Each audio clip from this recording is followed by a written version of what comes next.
Welcome back to Rewind of the Living Dead. I'm Damon Martin. And I'm Patrick Guerra. And Patrick, this week we are talking about one of the most talked about horror films so far in 2024 that's debuted actually at Sundance back in January. And I tried to do my best ominous voice during the intro. I'll do it again now. In a Violent Nature. Damon, yes. In a Violent Nature is here, released in May of 2024, starring Rye Barrett as the slasher Johnny, Andrea Pavlovich as Chris, Cameron Love as Colt, and Reese Presley as the Ranger. And as you mentioned, Damon, written and directed by Chris Nash, who, by the way, worked on a movie called Psycho Gorman. My favorite part of that movie, Damon, were the effects. So I'm already now. I didn't know this about Chris Nash. I didn't get to look him up before this. I've been incredibly busy lately. Now I love Chris Nash even more because Damon, you know this. Maybe our fans don't know this. Psycho Gorman, not my favorite movie. Do you realize why I put that in the intro? Because I had to. I felt like I needed to put that in the intro. That was one of well, I mean, and to be fair, looking at his IMDb page, that was one of the movies I recognized right away, and I was like, oh, okay, worked on that, and so I threw it in a little special for you. I knew you'd enjoy that. Have you seen Psycho Gorman yet? I have seen Psycho Gorman. I had similar thoughts as you. I did not really enjoy that movie. But you know, the effects were cool. I mean, yeah, I'll give you that. The effects were the part that I liked. So Chris Nash is golden in my book. But Damon, I got this kind of like shit-eating grin that I'm trying to hold back because it's been quite a while since you and I have talked about a straight up slasher, and In a Violent Nature is very much that. And it got a ton of buzz. Sundance, it came out earlier this year in Sundance, and it got a ton of buzz because people were basically saying this is kind of reinventing the slasher. You don't hear that very often because it's really hard to reinvent it, to try it a different way. Scream being, I think, the biggest version. I think that everybody can go, now that's a different way into a slasher. In a Violent Nature is indeed a slasher and is indeed, Damon, a completely different way of looking at it, for better or for worse. So let me start by saying this at the beginning of the podcast for anyone who hasn't seen this yet. We're not really going to have a totally spoiler-free and spoiler section like we normally do with new films. And the reason I say that is because once you know the concept of In a Violent Nature, which to go into the film, I mean, again, if you are any kind of horror fan, you've seen a trailer, you've heard anything about this film, you know the concept. The concept is pretty simple. We are dealing with an old school slasher film where a group of kids are camping in the woods going somewhere they shouldn't go, and they accidentally awaken a killer named Johnny who resurrects himself from the ground, and he begins hunting down and killing all these kids in the woods. If it sounds familiar, I'm currently wearing a Friday the 13th t-shirt. It should sound familiar because it does sound very much like your classic prototypical slasher.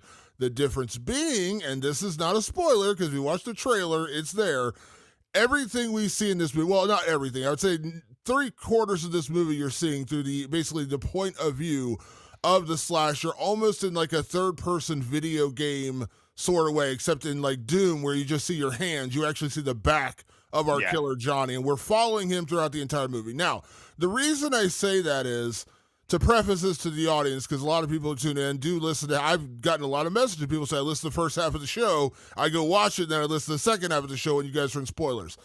I'm saying this up front because if you haven't seen In a Violent Nature, honestly, outside of some of the kills and one little story point we'll talk about, and I will save that till later, so I'm not going to talk about that now, really there are no spoilers for this movie because it is a straight-up slasher. It is a straight-up Friday the 13th, Halloween-ish kind of a movie. So when I say that this is spoilers, when you're talking about being in the point of view of a killer like this, it's really hard for me to tell you anything spoilery. Am I wrong about that, Patty? Because I don't want people to tune in and be, oh man, you're going to tell me everything about this movie. I don't really think I can tell you anything that would ruin this. Yeah, I mean, it's going to be a slasher slashing campers. That is what this movie is, and it's not much else because this is told very explicitly from the perspective of the slasher themselves. Have you seen those movies? I know Elijah Wood had it was the Maniac remake, right? Yeah, he did. Have you seen that one? I have seen that. I watched it because we did the review on the original Maniac a couple years ago, and I Yeah. really, really enjoyed that film. And then Yeah, great movie. I'd actually seen a Blu-ray of Maniac, and it was Elijah Wood's version, so I bought it and watched it. So yes, I have seen that. And then there's Henry Portrait of a Serial Killer with Michael Rooker, right? So both of those are like POV of the killer. I haven't seen those movies, so I'm asking you right now, and I bet a ton of our listeners have seen those movies and are now going to hate me because I haven't seen those movies, but you have. Is it a comparable experience to In a Violent Nature? Not really, and you know it's funny. I was actually going to bring this up on the show. I might as well do this now. The one I related it to because I wanted to mention more of like the personality-driven killer. While those are not bad films, I still prefer the original Maniac. The original Maniac is a lot through the. I mean, we're really with the killer more than we are the regular characters in that movie. So you could almost call that the point of view of the killer Yeah. in a way. I would say that Maniac, okay, it's all right, and Henry Portrait of a Serial Killer is pretty solid. That was kind of Michael Rooker's breakout role where everyone really learned who he was, and still to this day is held in pretty high regard. It's a really solid horror film or really solid thriller for what you want to say. It's decent, but the one I brought up, and actually I wanted to bring up anyway, so you're just like teeing me up here by accident. You're welcome. But the one that I think of when I talk about the point of view of the slasher, the point of view of the killer in the movie is American Psycho. Yeah. We spend the entire movie with Patrick Bateman. You're never away from Patrick Bateman, and everything you're seeing is through the eyes of Patrick Bateman. And I'll be honest, when I first saw American Psycho, and I got to the end of that movie where he's talking to his lawyer and he's having these kind of like mental breakdown, and like it just you in the moment I watched, I was like, the fuck is this? Like, huh? Like he didn't do anything. Like now the house is cleaned and all the bodies are gone. Like what's going on here? It took me a second viewing to understand it was all satire, and also basically the point of the movie is like the rich and powerful could get away with anything. You're never going to get them. Like this is what he does. Like they just clean up after his messes because that's what people do for the rich and powerful. They're never at fault for what they do. But it took me the second viewing to truly understand what they were going for, because everything you're seeing is in Patrick Bateman's point of view. You don't see people doing things to pick up his mess. So I would say that is the best example of a point of view for a killer that's similar to In a Violent Nature, but also vastly different, because Patrick Bateman is truly a character with personality. This one, In a Violent Nature, our killer Johnny, when I wore my Friday the 13th t-shirt on purpose today, because if you called him Jason, I'd be okay with that, because this is basically Jason. There's not conversation. This guy doesn't break down and do a hip to be square dance. None of that. He's just a mindless and muscle bound killing machine. Yeah, I don't even think they're trying to hide this. I don't think Chris Nash was trying to hide at all that, like, basically he's taking on the idea of Jason just from a completely different angle. You couldn't do a Friday the 13th movie like this. People would like go up in arms. And something I remember early on, you know me, and I try to avoid buzz best I can. I try to avoid anything, but honestly, people have been talking about In a Violent Nature for at least 6 months now. The word out of Sundance was it's going to be a very divisive slasher movie, because it's told from such I think, an unflinching perspective. Because like everything you say, American Psycho is comparable, but American Psycho really, it plays out like a normal movie. Nothing about it on its outward seems different, but you are with the bad guy the whole time. But otherwise, the cuts and the way the story unfolds, the story beats, the pacing, everything feels like a normal movie for the most part. In a Violent Nature does not feel like a normal movie, and you can get a sense of that from the trailers. These very ominous trailers. You obviously didn't play one today because there's nothing in them other than sound and image, and that's it, and very little sound and image. Chris Nash is truly trying to put you in the perspective of the killer, and that's why I was asking you about the Maniac remake, because I'd heard, again, I haven't seen it, but I heard that it's literally from his point of view, like his eyes, like you don't even cut away from his actual vision At points, yes, but I yeah mean and I think that and to be clear, in a violent nature, like you are mostly with the point of view. They do break away from the cutaway a couple times in this Yeah. film as well. So yeah, again, and when I say point of view of the killer in American Psycho, what I really mean is the point of view is you're with the killer the entire time. Right. You're You're not not, with the good guys. yeah, we never see Chloe Sevigny at home hanging out like she's getting ready to go to work for Patrick Bateman the next day. Like we never hang Yeah. out with Samantha Mathis when she's not high on lithium and hanging out with her Dorcas boyfriend slash fiance that actually has a crush on Patrick Bateman. So yeah, like that's what I mean is like we're just spending the entire time from his point of view. Meaning, but this film is literally point of view. Like as I Literally. said, it is the best way I can describe it to someone who hasn't seen the trailer, which I assume most horror fans probably have at least seen the trailer, whether we're talking about trailer, whether we're talking about going to see another movie or just the buzz from Sundance. This is literally Doom. You remember the game Doom when you were a Oh kid, yeah. like the old video game Doom, where it's just like you see yourself walking through and that's all you're seeing, and then occasionally you see the gun or whatever you're holding in front of you. It's that, except this time you're seeing the back of a head and shoulders. Right. It's like a That's the third point of person view. shooter. Yeah, it is. It is literally like a third-person shooter for 75 to 80% of this movie, and so point of view literally means point of view in this movie. Yeah, and you are right when you explain it like that. In American Psycho, you never hear the good guy's story. You get like glimpses of it. You get Willem Dafoe as the detective. You get like kind of little moments, but you're always kind of from the angle of the killer, which is Patrick Bateman. And in this case, we're from the killer. We're from the perspective of the killer, Johnny.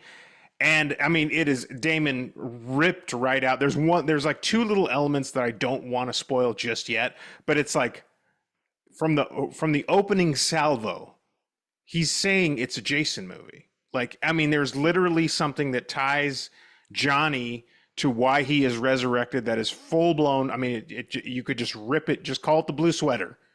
I mean, it's just literally ripped from Friday the 13th. By the way, I respect that because he's like, if no one's going to fucking make a Friday the 13th movie, can we make one already? I'll just make one myself and we won't call it Friday the 13th. I'll make my version of that, which is the Gus Van Sant, like Friday the 13th movie where it's unflinching. I mean, like unflinching, Damon. It from the moment, and you see it in one of the trailers. You see Johnny kind of rise from the ground, and you'll learn why right around our categories time. We'll talk about why. But you learn, you see him rise from the ground in the trailer, and then he goes and stalks his prey. And therein lies the fascinating part of this movie, right? Because you go, okay, well, this is a slasher, but it's told from a completely different story. And it really reminded me of something. For about the first 30 minutes, I thought of another movie, which I believe you've seen now. And it made a huge buzz at the Oscars this year. And that was Zone of Interest. You've seen this? Yeah, I have seen Yeah. Zone of Interest. Yes. Zone of Interest is a Holocaust movie told from the perspective of the Nazis that lived right outside the gates of Auschwitz. And the horror of Zone of Interest was the banality of their life, how they went about their entire day talking about bills and what to cook and who's coming to visit, and all the while in the background you can hear the horrors that are going on, but you never see them. You never know that they're there. It's just about the banality of their lives, and the horror really came from just like, oh my God, I can't believe these people can function like normal human beings knowing what they're doing. Now obviously this movie has no story anywhere remotely like that, but the banality of being a slasher in the woods, a Jason figure, because let's be honest, that's what Johnny is. Even their names both start with J. I mean, come on. You learn like, okay, what the fuck is Jason doing while we're following our heroes throughout the movie? This movie, you see that, Damon. You literally see what he does, and most of it is walking through the woods. And I think that was the divisive part that people were talking about, where it's like, no, he is literally going to spend a minute and a half to 2 minutes walking through a beautiful meadow with trees and sunlight and the kind of the irony of like the beautiful nature around him as this hulking, bloody, pussy, hulk of a killer is trouncing through it on the way to his next victim. Part of me was like, Damon, I was like, it sounds kind of nice to be this slasher. Like you spend your day outside, in beautiful nature. You get to see I love trees and grass and all that stuff. Like all that stuff just makes me happy. I go, doesn't sound too bad to be Johnny. It's funny because I was watching this. I went to an early screening yesterday because we a lot of times we watch the movies when they're brand new movies, then we sometimes review them the same night, which is what you're doing and what we've done on a lot of episodes recently. But I do like to sit with a movie for like 24 hours before reviewing it. It gives me a chance to kind of just really Yeah. feel how I feel about it. So in an ideal world, that would be a perfect scenario. So I actually went to an early screening of this last night, and when I came home, I was kind of conflicted. But when I was in the theater, because a lot of times this happens, I've started to take on your personality. When we first saw a movie together, we saw a movie called Nope a couple years ago at San Diego Comic Con, and during the movie, I looked over and you're taking notes on your phone very quietly, not disturbing anyone. The light's not too up or anything, but I was like, what the fuck are you doing? And you were taking notes during the movie. I was like, you know what? That's actually a good idea. So now I do the same thing. I take little notes, very brief little notes in the theater. I never disturb anybody. Certainly, because trust me, I'm not that guy. If I see someone on their phone, I will go Yeah. and grab the phone and chuck it. So trust me, I understand. Yeah, I But want I I was want a watching. quick disclaimer. It's the phone. If your phone is not in night mode, you're being an asshole 100%. Like mine is dimmed all the way down and the Yeah. screen is black, like literally black. Like no one should be able to see what I'm doing.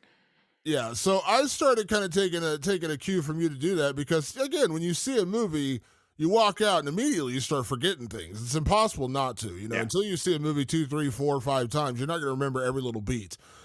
But as I was watching this movie, and it got to a point, there was a stretch in the movie where Johnny is literally just traipsing through the woods for like 10 minutes.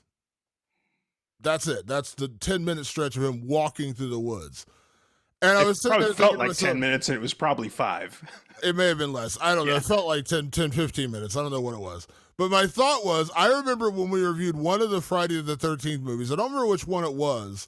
But I asked you the question about Jay. I said, is Jason a zombie? Like, is that what we're saying he is? Like, he's just a mindless killing machine? Because, like, I joked. I said, does he take off the mask and have a snack in the woods to, like, refuel him for more killing? Like, what does he do in his off time? What do we say? I made that joke during the show because we always had this slight, I don't want to say argument, like slight disagreement where I love Freddy because Freddy Krueger has personality and talks and kind of torments his victims. And Jason is just a straight terminating killing machine. And I joked with you and I said, what does he do in his off time? Does he eat squirrels? Like, what's this guy doing? Well, if you ever had a question about that, go watch In a Violent Nature because that's literally what it is. You're with him the entire time. And I thought of that immediately in the movie theater. I kind of chuckled to myself because I was like, I made this joke like 2 years ago during a Friday the 13th episode asking, what does Jason do in his free time? Well, Johnny answers that for us. Not a whole hell of a lot. He walks around the woods, collects weapons, and kills teenagers. That's kind of all he does. Yeah, I mean, there's two little elements about his life that I kind of want to wait for. Like even the one that I'm thinking of, which is the little red car. I don't even want to talk about it just yet because it gives you a little insight into Johnny, which is let's wait for that. Um, no, it's really funny that like his whole job is to just walk through the woods and find people to kill, and he's got a reason, by the way. I want to make clear, and we're dancing around that because we don't want to quite say it just yet, but he has a reason for why he's doing this, and it's very Jason-esque. I mean, really, really Jason-esque, and because why I've always liked Jason, and I love that just by chance when we started this podcast, you were the Freddy guy and I was the Jason guy. Like that couldn't have worked out better. Like it would have been boring if we were both Freddy guys or both Jason guys. We do have a natural rivalry here in horror, but Johnny has a reason why he's out there. Johnny has a reason why he's doing what he's doing. And much like Jason, what Johnny is he's a tortured soul. He is an unsettled a ghoul who needs satisfaction. And very okay, so here's something that happened recently. My son was homesick and I was here. I just happened to be home. I wasn't working that day. And he's getting a little older. He's 9 years old now. He's almost 10. And I said, "You want to watch a horror movie?" And he was like, "Yeah." And I broke out my box set from from Shout Factory of the Friday the 13th. And I go, "You can pick anyone out of there." Crossing my fingers, hoping he didn't pick one that was like too bad. He picks Jason Takes Manhattan. Damon, I know you love that movie. I know it's one of your favorites. But I was like, thank God, because Jason Takes Manhattan's actually pretty tame, like in general. But having to go through the logic of why Jason was alive, but he was trapped under the lake, but then he gets electrocuted, but all this, like, I was really having to like do a lot of verbal gymnastics to make sense of why Jason was alive. And then there's dumb parts like, why does Jason sometimes look like a little kid, and why did sometimes Jason why was Jason afraid of water but yet he can walk in water, which my son immediately pointed out. He's like, he can walk underwater. Why is water his weakness? And I was like, I don't know. I don't know. It doesn't make sense because the Jason lore is all over the fucking place. They just went bananas. They didn't hone in on anything. That can be fixed with that franchise. In a Violent Nature, with very little dialogue, very little like plot explanation, gives you a very specific through line for Johnny. He has a goal. He will meet that goal by the end of this movie. And then it will kind of, in a very artsy fartsy way, Damon, in a very Gus Van Sant way, the end will sort of leave it up to your interpretation of what happens next. But he meets his goal in this movie. So I did, on that level, I really appreciated this because like it was so hard to explain Jason to my son. But if he watched In a Violent Nature, which he won't be because it's incredibly bloody and gory, but when he watches that one day, he'll probably go, why didn't they just do that in Friday the 13th? This is way easier. So here's what I'll say about In a Violent Nature. There's elements of this movie that I really enjoyed, and there's elements of this movie that I didn't enjoy. But the one thing I will say that I really enjoyed, the biggest pro I can give this movie, pro versus con, however you want to say it, the biggest pro I can give this movie is one of the biggest complaints that we've had or we talked about when we've done the Friday the 13th movies, and the latest one we did was Part 7. That's the t-shirt I'm wearing right now, which is a film that's your favorite film, and I actually really enjoyed that film. As the years went on with Friday the 13th, they had to continue to reinvent new ways to make not only Jason come back to, but to keep it interesting so it's just not him traipsing through the woods killing campers. Because at some point, like when they tried it with the different killer, when they brought in, was it Roy, whatever his name is, when they brought fans hated like, oh my God, it's not even Jason. But and they tried to create a rival with Tommy. Like they did different things to try to keep it going. But at some point, they're just like, we've run out of ideas. We can't just keep him. That's why, like this one, the Part 7 has him going against a psychic girl with telekinetic powers because they're just like, we need something different. Now, again, to that point, I really enjoy Part 7. But when they get to Jason Takes Manhattan, you're really just like, let's just put him in New York and see what the fuck happens because they have nowhere else to go. Then they take him to space, Jason X. I mean, that's how they're literally like twisting in the wind. Like, what else can we do with Jason? Because we can't just stick him in the woods and have a group of campers. Now, when they redid the remake in 2009 or whatever it was, the Platinum Dunes version, it's actually not a bad film. But all it really is just an updated Jason for a new age. You know, they're not reinventing the wheel. They're basically like, okay, people from 1981 are probably older or dead or whatever they are. Now we're going to get like the whatever Gen X or millennials or whatever the people at that point are that haven't really been into Friday the 13th. So they didn't reinvent the wheel. They just gave them a new version for that generation that had never really maybe grown up on the 1981 Friday the 13th.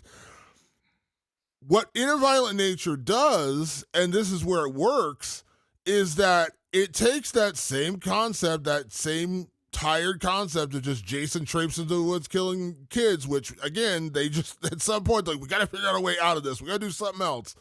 And it backfired spectacularly in a couple of those movies. But they took that idea and they said, now let's follow it from Jason's perspective. Now, I will say, as I joked earlier about, what does Jason do in his off time? This film will tell you what Johnny does in his off time, and I'll be honest with you, Patrick, at certain points, it gets pretty fucking boring. There are moments where you're literally just walking through the woods. Now, I'm not saying that, like, they need to inject him, like, staring down a deer and, like, having a fight with an animal in the woods or some shit. Like, I'm not saying but, I mean, and it's not really a criticism because they're sticking to the formula that they have for this film, which is we're following the killer. What does the killer do in his off time? He walks through the woods. Okay, so in a way, I'm kind of applauding him for sticking to the formula, but I'm also saying, listen, there are moments in this film that kind of drag where you're just literally walking through the woods, you see the crunching of his boots on like the broken grass. It does get a little monotonous. But The reason why I applaud this film and the reason why I say this is my biggest pro is they took that same tired Jason concept that they finally had to get away from, and they gave you a different view to understand why it's kind of interesting. So even though I didn't love everything about this film, I got a new Friday the 13th film, which was an old Friday. They basically remade Friday the 13th Part 3 or Part 4, part whatever part you want to go for. Kind of part 2-ish, kind of. Part 2-ish, and literally we're just following Jason and the Baghead. Right. And that's kind of cool. Like, I was like, that's kind of a cool concept. Now, would this work again? Would this work over and over? I don't know. This might be like a one and done kind of feature because you're dealing with a very one note character, which is he's just a maniac killer with, he's just a machine killer. There's no personality. There's no talking. There's no, welcome to primetime, bitch. None of that. So for the novel concept, they took a Friday the 13th movie, put it in Jason's perspective, and it gave you something a little different. So in that regard, I was like, yeah, good job. You did something different. As I said, I don't know if this would work in a sequel or should they ever try this again. I don't know. But bravo to Chris Nash for trying it at least once and give me something I hadn't seen before. Yeah, it really is something you haven't seen before. I mean, I want to give it that credit. I do. I really do think it's something different. Like on the topic of Jason, because you can't get around it really. When we get into the more of the spoilery things, I just want to say, let's touch back on the idea of like what Jason is sorely missing is he needs a very definitive lore. They tried it and they didn't stick to it. Johnny's lore is very simple, and if you stick to it, well, you'll just have to get more creative with the next few movies, like you just would. Like that's how that would go. We'll talk about that stuff down the line. Something that it's another thing that it's solved from the especially the later Friday the 13th movies, and even in some respects, like maybe Friday the 13th Part 4, which was the Crispin Glover one, which I do love it. I think it's the best overall Friday the 13th. But at some point, right around that Friday the 13th, and maybe a lot of people will argue Part 3 as well, is that the campers that you have to follow because we're following a traditional format. The campers are insufferable. And the campers are like goofy and weird and something's wrong with campers in Friday the 13th movies.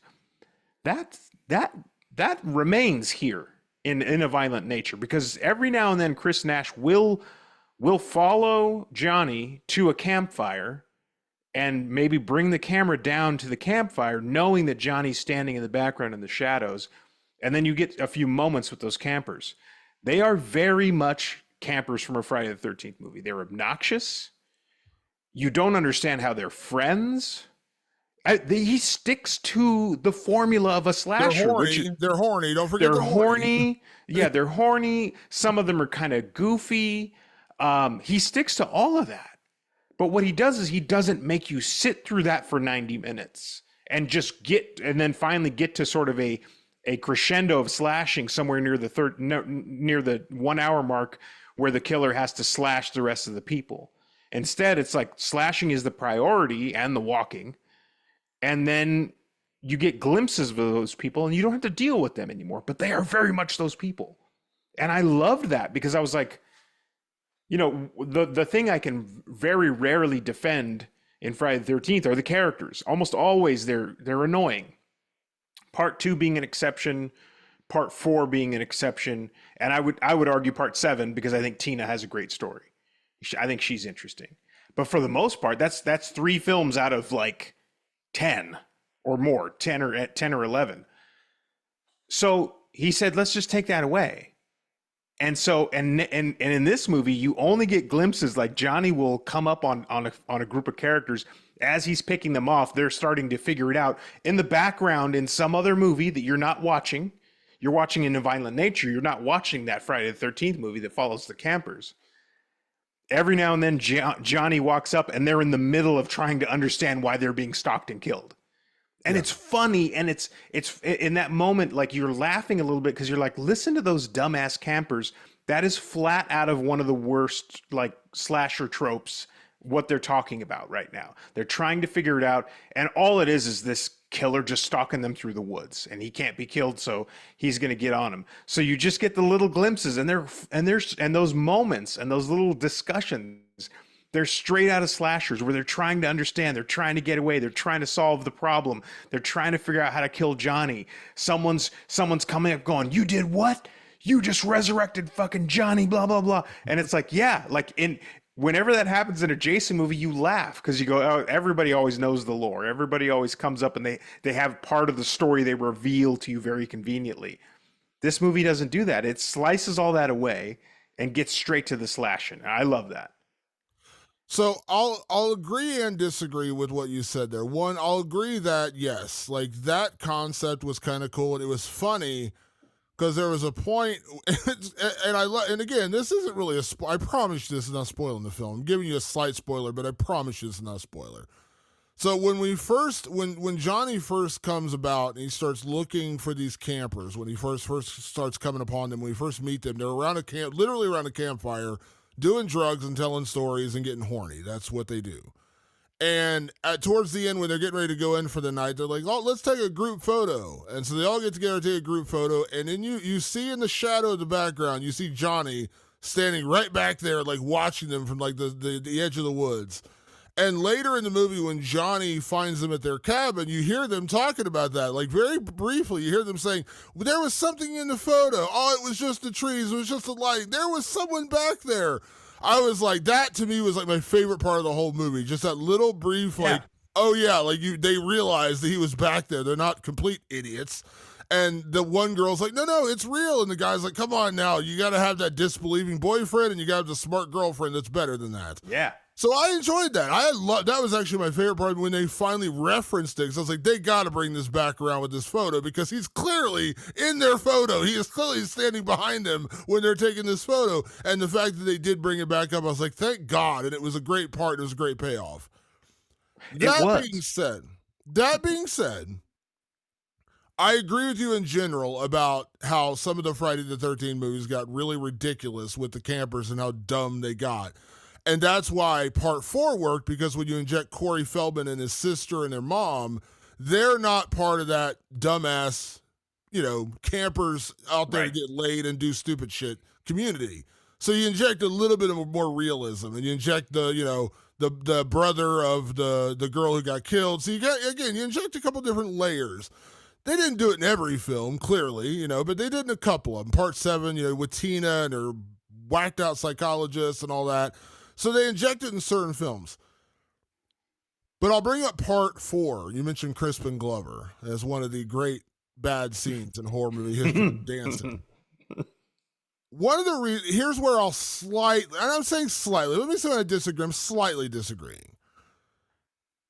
We get kind of monotonous with these dumbass characters who make stupid decisions, and you're just like, just wipe these guys out, Jason. Like, just get rid of them. They're dumbasses. And they kind of you're kind of annoyed by them at certain points. Mm-hmm. There is a benefit to that, though, and the reason I say that is because so much of this movie you were just traipsing through the woods, walking towards your next goal of killing the next person. That little injection of the dumb characters, which you do get elements of it, but you don't get as much. The reason why I'll slightly disagree is because, at least with those characters, you at least on some small level, it is more satisfying when they die because you know a little bit more about why they're such a dumbass. Like the guy saying, "There's nothing in the woods. Come on, let's go bone in the woods." And you're like, "You're a freaking moron. Like, you know better." So when you get killed, you're like, "Yeah, see what you got, idiots?" There's a slightly missing element of that because you really don't know anything about these people, and you get these little brief moments with them. And yes, there are a couple of moments that pay off, but for the most part, you don't really know anything. You're just seeing it from the killer's perspective, which is he's going to hunt down these 5 or 6 people and kill them. And when I say it takes away some of the weight of it is because you don't really care. Like, I didn't really care about any of these people. I didn't care whether they lived or died. And while you are correct that this was straight out of a Friday the 13th movie, the campers, dumbass decisions, horny, all that stuff is absolutely correct. This isn't really even a complaint. That's why I said I'm not really complaining about Right. this. But when you get to 2024 and you get like 2023, you get a movie like X, Ty West X, which is a slasher. Kind of reinvents the slasher genre in its own right with an adult film crew. You get to know Mia Goth's character. You get to know Kid Cudi's character. You get to know Brittany Daniels. What's her name? Yeah. Brittany Stormy Daniels? Stormy Daniels. I'm getting these names mixed up. Brittany, whatever, the girl from Pitch Perfect. Brittany Snow, right? Brittany Snow, thank you. Brittany Snow. I don't know why. Who's Brittany? Brittany Daniels. Stormy Daniels was the porn star that just got the ex-president convicted. Brittany Daniels is the girl from Joe Dirt. That's what I was thinking. Right, She's right, the girl right. in Joe Dirt. Anyway, yeah. You get to know all these characters, so when they start dying, you're kind of like you've kind of been with them for a while. You kind of care when they die. You kind of understand Jenna Ortega, everyone's character.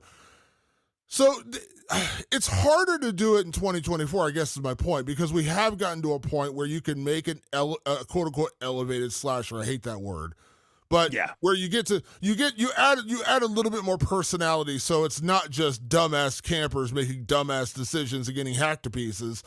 You get Scream 6, you get X, you get movies that are a little bit.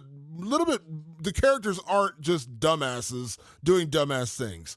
So it's kind of like I'm kind of tossing and turning on which way I feel about this, because on one side I'm like, yeah, you basically made a Friday the 13th movie where he just kills a bunch of dumbass campers doing dumbass things. The problem is I didn't even get to know them that well as dumbass campers, so it doesn't pay off quite as much. But it doesn't really bother me that much. But on the other side, I'm like, man, I kind of wish we got a little bit more, because in 2024 you could make this movie and inject just a little bit more personality to where you care whether these people live or die. Even if you hate them, we've said that. You got to at least give us some emotion about your character. There's been a lot of movies we reviewed on this show where we say the biggest problem is you gave us nothing to hold on to with the character, so we didn't care if they lived or died. I know that's not necessarily the point of this film, which is why I'm not really complaining. But I would argue this. I think Chris Nash does an incredibly good job at being efficient with who these characters are. Because I would argue that X is actually a little more traditional. I think it actually sticks to the traditional slasher trope. Those characters just happen to be more interesting and they have very clear motivations. But the tropes of those characters and the archetypes are very, very traditional. Whereas Scream has to kind of keep trying to reinvent its own idea, which is who are these killers and what are their motivations? Like that's kind of what's going on over there. Chris Nash and In a Violent Nature, they go, let's just go back to basics. We know what slashers are. We know how it works, with very little dialogue. And it's really just, again, like kind of Johnny eavesdropping on these jerks, or these campers, excuse me. He tells a very easy story. I know that the final girl is there with her boyfriend and her troubled friend. What, that sounds like every fucking camper slasher movie. Not just Jason. We're picking on Jason, but there's a lot of camper slasher movies. She's there with her boyfriend, who's a jerk, and her troubled friend. We don't even know why he's troubled. And guess what, Damon? Every time we found out in a slasher movie why the person was troubled, 9 times out of 10 it wasn't interesting. Yeah. So the troubled friend, the jerky boyfriend, the horny side friend, the side character friends who are like making fun of everybody and being super obnoxious. It was all there very efficiently. I was like, oh, I know their stories. Like I knew, like there was a whole conflict with her. Oh God, what's her name? Chris. Chris is our final girl in this movie. There's a whole conflict with her and her boyfriend, and he doesn't like that she brought along her friend. I think it was Colt. What was it? Troy. She didn't like that he brought Troy along or something like that.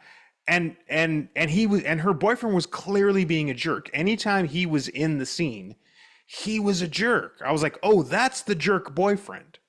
And he will have to die in a horrible way. And he gets a great death in this movie. So we got the jerk boyfriend.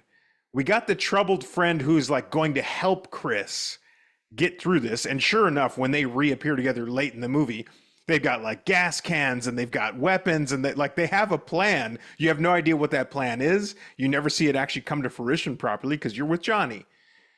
Like they have their plan, but it's like, yeah, it's the side friend. Like it's very classic slasher without having to make me sit through Well, for these next 10 minutes, I'm going to have to get the backstory on these people. And I know what you mean when you're saying conflicted, because it's like, well, sometimes that's a good story. Every now and then it's good. I think Scream does it pretty well. Like when you get the backstories of the people in Scream, you're kind of invested. And I felt that about X too, even though they're very different storytelling wise. But those are examples of good ones. Chris Nash said, we're not doing a good story here. We're doing a slasher where slashing is the priority. But he still gave us those characters that I knew everything that was going on in their lives without them having to be in the picture, which I was like, well, shit, actually, to me, that's a big bonus.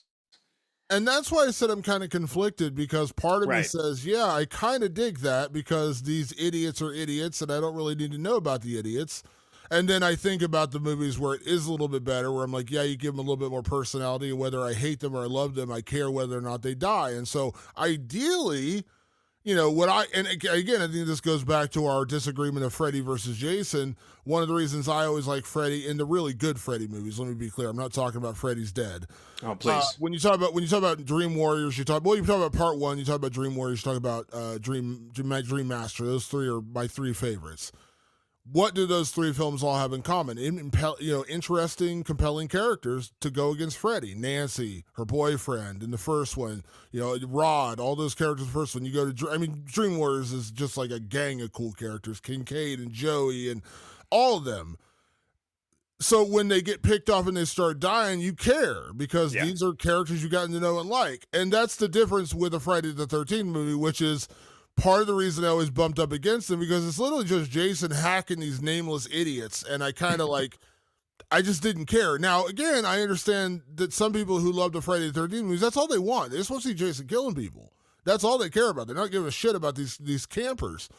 So in a way, that's why I said I'm conflicted, because really what Chris Nash is giving us is exactly what you'd want out of a Friday the 13th movie, with far less time spent with the dumbass idiots and far more time with the killer going to hack them up. And you get the little injections of story, and you get a little bit of the personality there, and you hear him eavesdropping. It's kind of funny when you get those little elements of them starting to figure things out, and things are going wrong, and they realize their friends are dying, and so you don't spend as much time with them, and it's kind of fun to see it like into bits and pieces where you have to kind of put it together yourself, because they never just flat out tell you. So again, like I said, I'm kind of conflicted, because one side of me is like, I wanted a little bit more just to give me a reason to care. But on the other side, I'm like, well, this is. I mean, I know I keep saying it's Friday. It's Friday the 13th. So did I really care if Crispin Glover's character lived or died? Not really. I cared about Corey Feldman's character because they actually gave him some personality.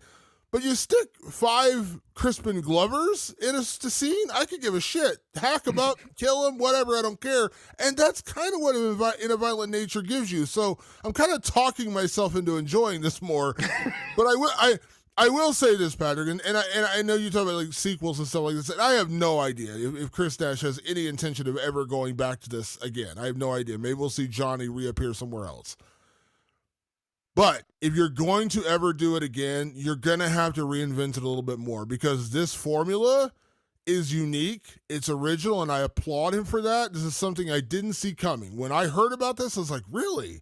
The point of view of the slasher? That's interesting. And at that point, I had no idea, was the slasher like a Freddy slasher where he talks and he's, kind of tormenting his victim, or is it like a Jason? I had no idea. Now that I know what it is, it's Jason, it's Michael Myers, where they don't say shit. They just walk around and killing people. If you're ever going to do another one of these, you are going to have to change some things, because I think this formula of just, yes, it's interesting, but you just said it like we talked about earlier with Friday the 13th. It does get tired if you don't inject anything different. So my only question is, and I don't know if this really question needs to be answered, because I have no idea if Chris Nash even intends on carrying on this. We always get locked in the franchise mindset in horror. Yeah. If this is a one and done horror film, this is Chris Nash saying, look at what I can do with a slasher that's different than anything you've ever seen before. Check this out. I'm pretty cool with that. I'm pretty okay with that. If he's like, here's Johnny 2, and it's the same movie except a new bunch of dumbasses come in the woods, and we're just going to follow him around killing them, that's where I'd be like, yeah, we've already seen this. So I think honestly that's what I'm bumping up against is the worry of like this getting tired. And the reality is I'm really creating a problem that doesn't exist because I have no idea if he ever intends on revisiting this or not. Damon, it's almost as if we have a category for this, and I would love to talk about that in just a bit. Yes, absolutely. But like I said, pros, hugely original film. I like the idea and I like the concept. The biggest con I would give this movie, if I was giving you a straight up con before we get to spoilers, is that sometimes the point of view of the killer, you kind of realize I don't necessarily need to see what Jason does in his free time. And that was kind of, like I said, the joke I made earlier. That's kind of where I'm at now. Like, I don't really necessarily need to see him walking through the woods for 10 minutes at a time. Not saying that it's not bad. It's not badly shot. It's not poorly executed. It's exactly what it is. He's walking through the freaking woods. But yeah, I always joke. I always joke about the scene in Clerks 2 when they make fun of the Lord of the Rings movies, and Randall goes, all those movies are is about walking. They just walk to the place, and he does the interpretation of the first movie. He walks around, and he's like, they sidestep something. He walks in, and they walk around the second one. They keep walking the third one. He walks in, drops the ring in. They walk home, and I kind of joke because here goes half our audience. I don't like the Lord of the Rings movies. I was never really a fan of those. So when Kevin Smith made fun of those in Clerks 2, I was like, yeah, Kevin Smith, way to go. That's exactly how I feel. That's kind of what it's like. Yeah, if you can, the originality's there. The concept is cool. I enjoyed it for that. I just don't know that I'd ever need another one, and I really don't. I really don't know that I want this to create like a found footage genre where like people are gonna like try to do more point of view killer stories. Where I'm like, I don't know if we need more of this. Thankfully, Damon, this is not a found footage movie, and this is actually brings up one great point before we get into categories. Chris Nash very wisely did not marry himself to that third person view. You know, like you see it in the trailer, and the trailer is pretty much just you see the back of Johnny as he walks, and you get the impression that he's going to stalk and kill somebody, and you see moments where that's going to happen. He very wisely, and Damon, this is the biggest problem with found footage, is that it gets stuck in its template, and there's nothing you can do. You're like, well, we said we're going from this one camera angle, so we kind of have to stick there. Chris moves the camera. Chris is not afraid to change where the camera is pointing.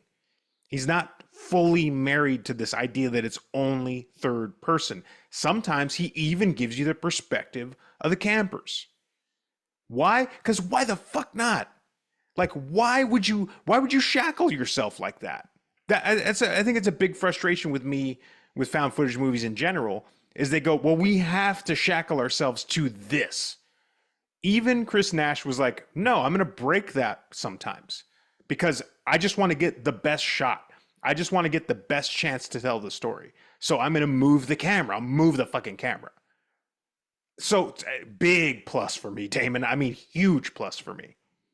Yeah, and again, I didn't hate that. There were moments where I'm kind of like, I wish he would go back to it just because it was a cool concept of just literally seeing from the killer's perspective. And there was a couple of moments where he cut away from that, where you see Johnny killing someone and you're kind of seeing it from the camper's perspective briefly. And in those moments, I was almost like, no, don't give me that. I want to see him up close and butchering these dumbass kids. So that's my only thing. But I don't really have a huge issue with the switching. It's just he had a concept and it almost felt like he was sticking with it. Then he went away with it briefly and then went back. But again, this is filmmaking and no one should be married to say you can only do it one way or I'm going to do this point of view, but I can never break away from that point of view. I would never tell him to do that. And I don't think it really changes the film that much that he does that. When we get into we got to get into spoilers here in a second because I want to talk about the ending, which I think is probably what I think will end up being one of the more divisive concepts of this film. So, are we good to get into spoilers now? Let's get into it. Yeah. Right. So, folks, In a Violent Nature is in theaters right now. It is a Shudder original. I don't know the release date, but I assume it's going to be on Shudder. Hi, Shudder. It's going to be on Shudder soon. I would assume similar to When Evil Lurks. It'll probably be a few weeks from now. I didn't see a release date. I don't know if you have or not, but no. I would assume probably end of June, beginning of July, somewhere around there. They'll put this on Shudder and you can watch it there. But I will say this, and I know I'm beating a dead horse when I say this, but if you get a chance to go see this in the theater, it is worth seeing it in the theater. It is if you like Friday the 13th and you want to see that, you love those movies, run to the theater to go see this, because this is what that is. It is Friday the 13th from the point of view of Jason. I don't want to dumb it down. I don't want to diminish what Chris Nash did, but you are the Friday the 13th aficionado. Am I underselling that? No, you're totally selling that. Thank goodness. So, we're not getting into spoilers. Do you want to just talk about the ending just to get this Yeah, out of the way? Because I think let's talk about the ending. Go ahead and kind of, I want you to kind of explain the ending, like what we see in the ending, not necessarily the interpretation, but what the ending actually involves. So what the ending involves is, like I said, Chris and her friend, who I believe is Troy, if I'm not mistaken, they've hatched their plan off camera, off story. They hatched their plan, and Troy decides the only way to get Chris out safely is for him to distract Johnny. He very stupidly just comes up from behind Johnny. He's like, "Gotcha, bitch!" And Johnny turns around and just literally just turns his head into hamburger meat. I mean, destroys him. And I loved what happened here. That her watching her friend get violently killed and turned into steak tartare in front of her eyes. What does she do, Damon? She literally goes into shock. She can't scream. She can't fucking react. She just starts to step back slowly. She takes she takes the necklace, we'll get to that in a second, and sets it on the gas can that I think they were planning to burn him or something, and she's like, "I'm getting the fuck away." That guy just pulverized my friend, like literally pulverized him. And she starts wandering through the woods, and like I love this, like there's like these heightened noises of the birds and the crickets and shit like that. She is literally just going through the shock of watching someone be violently killed. And she wanders through the woods. She has her Johnny moment where she just wanders through the woods, and then day breaks and she finds an access road. And on that, and at some point she hurt herself, or they maybe imply that maybe Johnny had stuck a branch through her or something. And so she's standing in the middle of this road, a woman picks her up, and they have a very long conversation in the car ride. It's long. I want to say it's 10 minutes. That's, to me, is the 10-minute moment where they talk about, you know, she's trying not to say anything to this woman. I think she thinks there's no way that woman would believe what I just saw, which is an undead human murder my friends. So she just makes up a story about being killed by or attacked by an animal. And the woman goes into a very long story about an animal, like her what was it, cousin or brother or somebody? I think it was her brother. I think it was her brother. Being attacked by a bear, and that's a long story. And you're just like, this is long. And then finally, Chris starts to drift off from boredom, you're assuming, because it's a long story about her brother being attacked by a bear. But no, her leg is bleeding out, and the woman pulls over, and that kind of snaps Chris out of her little like blood loss coma. And she's like, "Why are you stopping? Like, we're still in the woods. Don't fucking stop. Why are you stopping?" She's like, "I gotta get your leg to stop bleeding. I have to." She ties her leg, and we're looking at Chris, and Chris is looking out into those woods.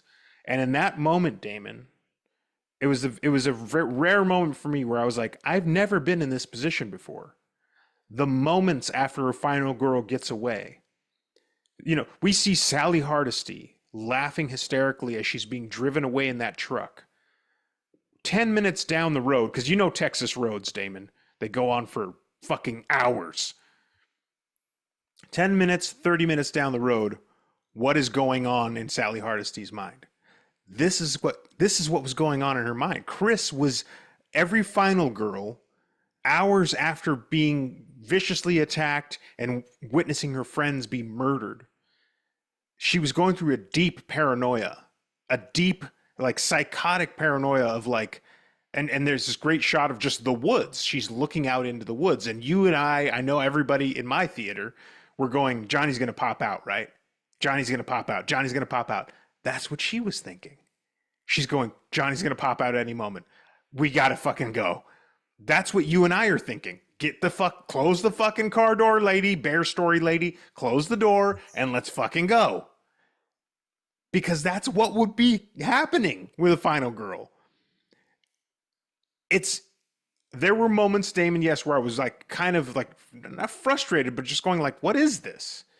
But it was that moment at the end of watching Chris stare out into the dense woods, terrified that Johnny was going to appear, that I realized what Chris Nash was doing. And I was like, I gotta fucking respect that, because I've never seen it in such an immediate fashion like that before. And I don't know. I dug it, but I could see a lot of people going like, wait a minute, that's the end? But that's the end. So two moments in particular I want to bring up. One that saved it for me and one that ruined it for my theater. Not me, my theater. My theater was pretty packed. It was the preview showings. It was Mine not was packed sold too. out, but there was like, maybe 10 open seats in the theater. Like, one between every couple. Like if there's like 5 people in a group, then there's one seat on either side of them. So it was pretty packed. I'll tell the first what happened at the end. So the end of the movie is literally just the end. Like they don't do anything. Like she ties off Chris's leg and that's it. Movie over. That's it. No Johnny. You don't see Johnny again. They don't say anything else. No, be back for In a Violent Nature 2, in a more violent nature, where the fuck. Nothing. Yeah. Just that's it. There's no after And there was credit a scene. there was a collective groan from my theater. Everyone was just like, what? And I heard it. I heard it in the theater. I heard everyone like was just like all at once were just like, like I heard it and I was like, all right, I get a feeling how these people feel about this movie. Where it saved it for me, Patrick, she gets in the truck. I had two thoughts immediately. One, the lady, I was like, this lady's got to be like Johnny's cousin. And it's going to turn Right, into I was like thinking that she's too. leading it back to Johnny. And I was like, oh God, she's leading it back to Johnny. Me falling back into the slasher tropes where I'm like, she's leading it back to Johnny. And then this lady starts telling this fucking bear story. And I'm just like, this is fucking. There were moments where I was like about to doze off. I was like, this lady needs to shut the fuck up about this bear. So that lost me. I was like, this is going on. This meandering is going on way too long. And I appreciate you trying to inject a little bit of different realism in this story, Chris Nash, but this bear story could have been 5 minutes shorter. But then she sees that Chris's leg is bleeding and she's basically passed out from blood loss. And she pulls over to the side of the fucking road right in front of the woods. Because these woods, I mean, it's a woods. There's big woods. It's not like, this little, it's not like a half-mile stretch of woods. It's a big wooded area. She pulls over right in front of the fucking woods, gets out of the truck, walks around the truck, opens the door, and starts with like a belt or something, starts tying up Chris's leg. And Chris is going into a full-on fucking panic. Like, get out of here. Can we please go? Can we please go to the hospital? Can we please leave? Like, she's full on losing it, staring out at the woods. And you're just waiting for Johnny to pop out and just fucking kill this bear lady and then take out Chris too. I was on the edge of my seat thinking, you stupid idiot. Like, what are you doing? You were just falling right into the trap. And then when it ended and it was just over, while I understood the collective groan of my theater, kind of like, that's it. That little moment where they pulled over to the side of the road and you're just sitting there screaming, get the fuck out of here. You are doing exactly what you shouldn't be doing right now. Yeah. That saved it for me, because everything up to that moment, I was like, what are we doing here? Why are we telling this weird bear story unless this lady is going to be leading her back to Johnny, which, again, was kind of my initial thought. What are we doing here? This is weird. Like, this is just kind of like an odd, like, long scene of this. That scene pulling off the road and her with her back to the woods, the lady fixing her leg with the door open and Chris freaking the fuck out. I was like, you pulled me back in, Chris Nash, because if you hadn't had that in, it was just her driving and to go to the hospital, I would have literally been like, fuck this movie, because it was just the weirdest ending with her telling a bear story and them going to the hospital. That little last bit of tension saved it for me, because even in that moment, I'm like, what are you doing right now? Why? Get the fuck back in the truck. What are you doing? That was dread. Like, in a nutshell. There's a lot of good dread in this movie, because the idea of the stalking kind of creates a very kind of low frequency dread, but that moment created a lot of high tension dread, because you know the horrors that lie in that wood. That woman had no idea. She's literally got her back to the woods. And you're just like, no. That's how he gets you. You don't understand. Like, you are literally in the line of fire right now. Like, fucking move. It injected that sense of dread into us. Chris Nash put us in Chris's shoes. And I was like, God damn, it's never happened before. And I think I heard a few groans. There wasn't a collective one, but they were just like, what? That's the end. You know, like, there's a couple people like that. You know, they're expecting the rah, the jump scare, the typical thing. This is not a typical slasher. It portrays a typical slasher in a completely atypical way. And I really appreciate it for that. Even now, the long bear story, I remember during that time, I go, at some point, something's going to fucking happen here, right? Like, I was almost on the edge of my seat because I was like, this is getting too mundane. It was almost like in Pearl when Mia Goth is like going on that diatribe and it literally goes for 10 minutes uncut. Like, there's almost something about the length of it that started to make you feel uneasy. And that's what the bear story was doing for me. I was like, this is going on too long. It's weird that it's going on this long. Why is it going on this long? What's going to happen? And then, Chris falls asleep, and then the whole sequence happens that really ramps the dread up again. So I think it's a really genius, very underrated technique that you just don't see. I just don't see that. It's very, very atypical, and I give massive points for that. Now, where I will slightly disagree with you, and one thing I think was probably one of the only things I really butted my head up against with this movie was I actually felt like there was a lack of tension in this movie because when you're from Yeah, the point of view of the killer, I'm not even talking about the jump scares because you know me at jump scares. I'm kind of like they're generic. If they're good, if they're well done, it's right. fun. But they're really hard to do, and they do feel generic at some points. But it's the surprise of the characters when they're getting killed or when they run into the person. You know, those little moments where you're like they're running for their lives. They're in a harrowing situation. That's where you kind of get that sense of dread because you feel for them. Even if you don't care about the characters, you're like, Jason's going to be around that corner. Freddy's going to be around that corner. Michael Myers is going to be around that corner. There's none of that in this film because you're always from the point of view of the killer, or 95% of the time you're from the point of view of the killer. So it did kind of take that away. And I will say, again, wholly original, and I appreciate it, and it did kind of reinvent the slasher in that way. But the downside is you do lose that because while when Johnny is walking up on people, there's no tension. You're just waiting for him to kill these people. Like that's a Yeah, different level of tension. Like you're just like, oh, cool. How's he going to kill them? You're not fearing for them. You're not like, oh, that he surprised them. They're surprised in the yeah, movie. They're like, oh shit, it's Johnny.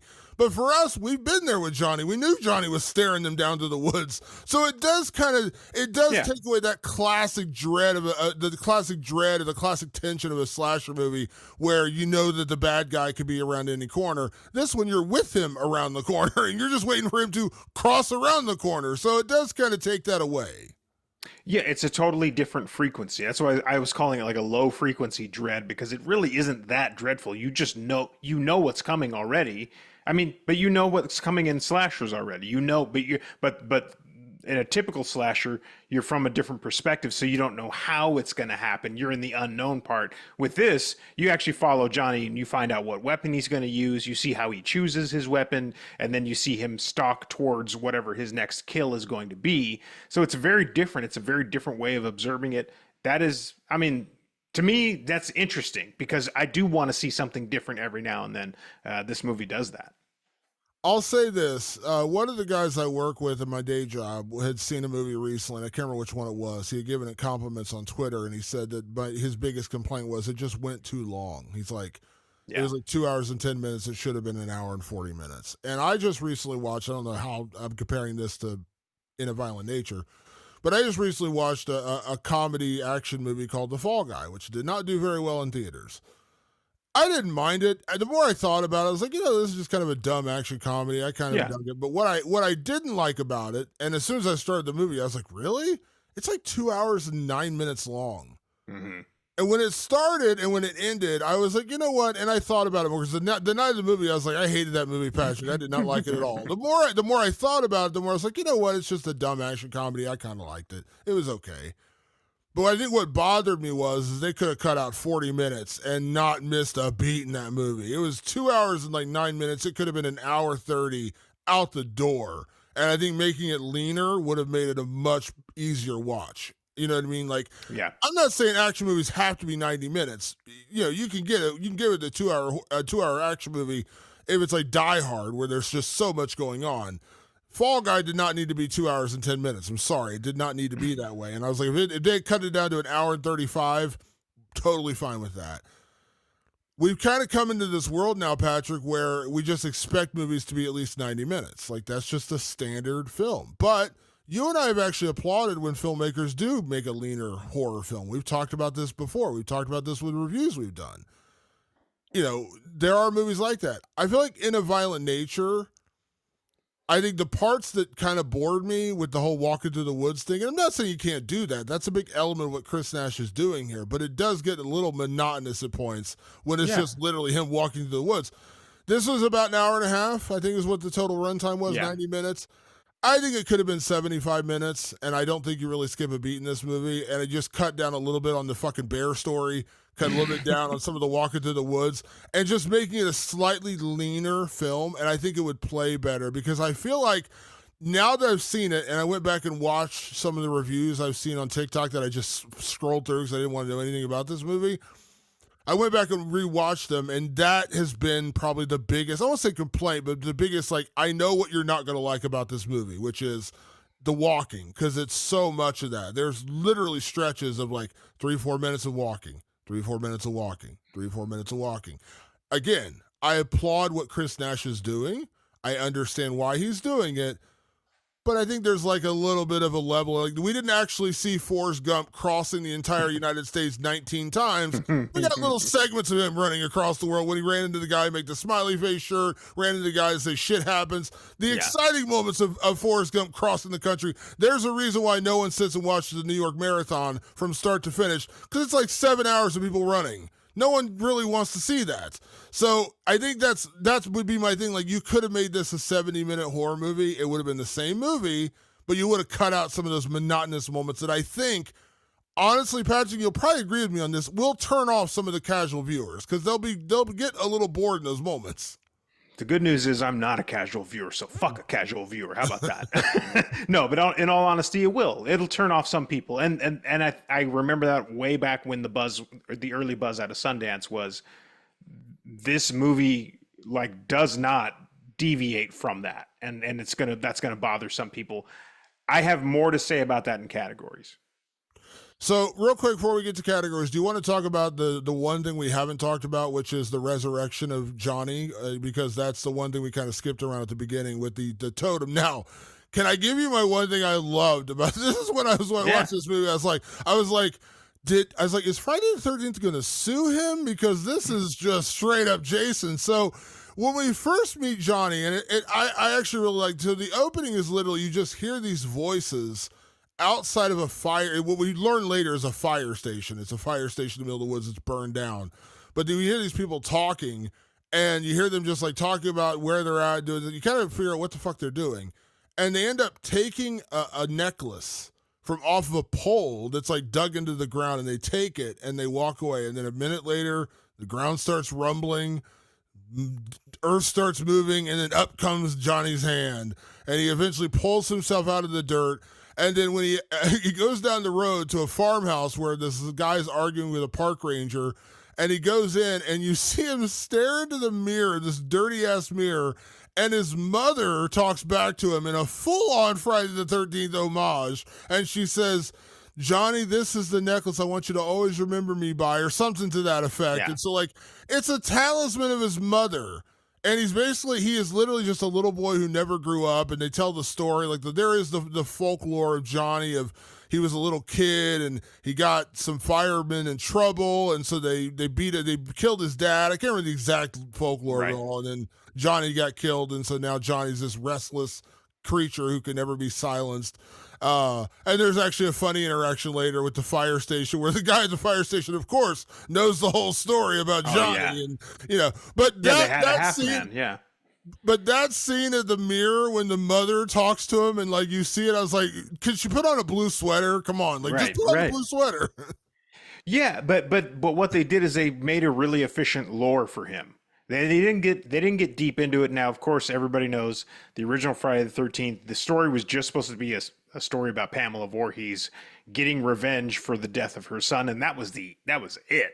There was no plan for lore. There was no plan for anything other than just Pamela Voorhees was going to murder all these people because she's crazy. This gives Jason. I almost called him Jason. This gives Johnny a very quick lore. that little locket is his totem, so he can rest. As long as he has that, he can rest.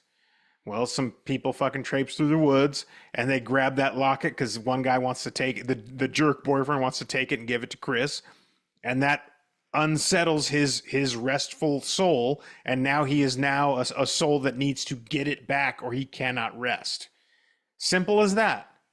And if there's subsequent sequels, we'll talk about that. At least we know how Johnny works, and we learned it in this movie with incredible efficiency, despite the fact that yes, indeed, Damon is like a full rip of Pamela Voorhees. Like, just the idea that, like, I miss my mom.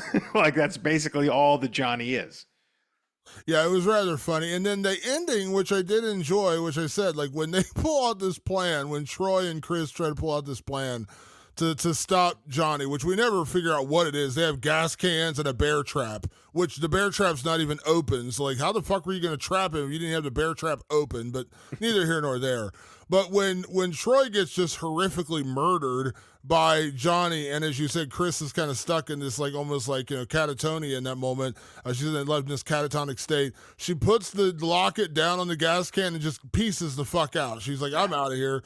And then later on, when she's running through, we see the gas can is empty. He got the locket back. So you kind of assume that Johnny's back at rest, but we still have that tension at the end, which, like I said, the saving grace of that ending was when she pulls off the road and tries to tie off Chris's leg to keep her from bleeding, because then you get that tension back, like, is Johnny going to show back up and seek vengeance on the last person who survived?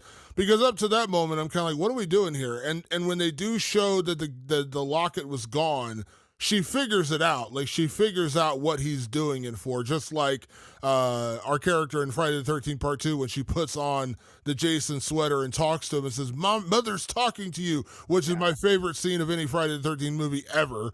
It was kind of like that, where she figured it out. She left the locket behind and she's like, I'm getting the fuck out of here. So I kind of enjoyed that part of it, and you see the locket is missing. So you have to kind of assume that Johnny's back at rest. That was the only part, like, I understood why he broke from the point of view, because then you go to Chris and the tension gets ratcheted up when she's in the truck and you think Johnny's going to pop out again. But there's part of me, a small part of me, and I think this would have pissed off audiences even more. There's a small part of me that wanted to see him grab the locket, go back, climb back in the fucking hole, and that's the end of the movie. Right. Yeah, like, that's all he needed. He just needed his locket back, right? They did leave it a little bit open to interpretation. Like, maybe you do have to actually kill him and then bury him and put the locket over him, which I think that ranger who had a history with the Johnny lore, I think, alluded to that. Like, the job isn't done until he's dead and buried, and the locket is with him. Like, that's how you. So there's a possibility that he's still roaming, waiting to kill Chris somewhere down the line. Yeah. All right. Let's get into categories for this movie. And this is a little odd because, again, this perspective is totally different than any other kind of slasher we've ever done. So let's kick things off as we always do, Patrick, with best performance. So, Patrick, when it comes to In a Violent Nature, who gets your best performance? It's a little bit unfair because really the only person who gets any acting time on screen is Andrea Pavlovich as Chris, our final girl.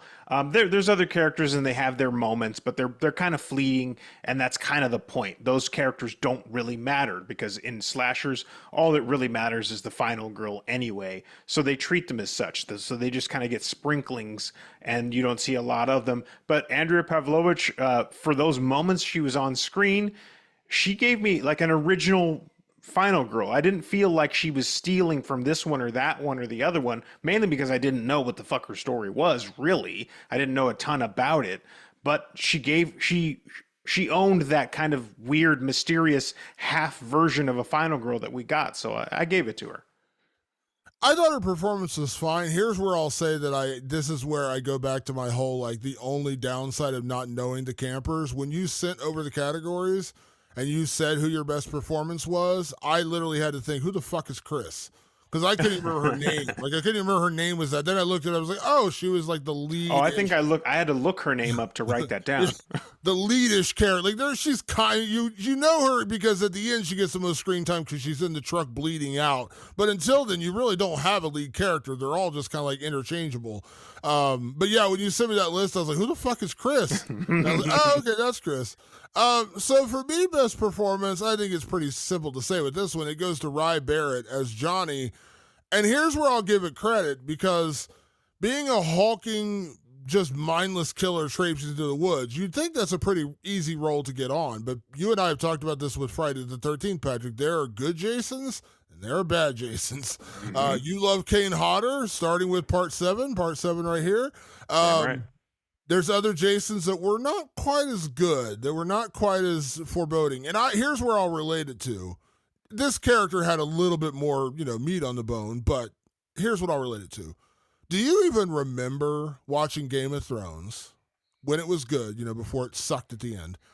Do you even remember that there was, you're wrong, but that's fine. Do you even remember that there was another guy who played the Mountain at the beginning of the show? Okay. Yes. There was no one remembers this because he was so background character and like just such like just no one cared because the Mountain, Gregor Clegane, was in the second season of Game of Thrones as one of Tywin Lannister's main captains, lieutenants, whatever you want to call him, one of his main soldiers. He's in the show. He's a big, tall guy. Looks like a basketball player. He's like skinny and like 7 foot tall. And they call him the Mountain, but he's very forgettable because he's just a big, tall guy, and that's it. Like they mention him. He talks for a second, and they kind of talk about him. But you don't really get to, and I'll be honest, even in that moment, had I not read the books, I'd kind of forget that was the Hound's brother. He's just such a forgettable character. But he beheaded the horse. That was that guy. No, that was the other one. That was when the new guy came along. Huh. I think. I thought it was that but guy. Either way, it's a very forgettable character. But then they casted Hafthor Bjornsson, the fucking strong man who is 7 foot tall and literally looks like the Incredible Hulk. Not only is he big and powerful, but he has a presence. When he comes out, you're like, oh shit.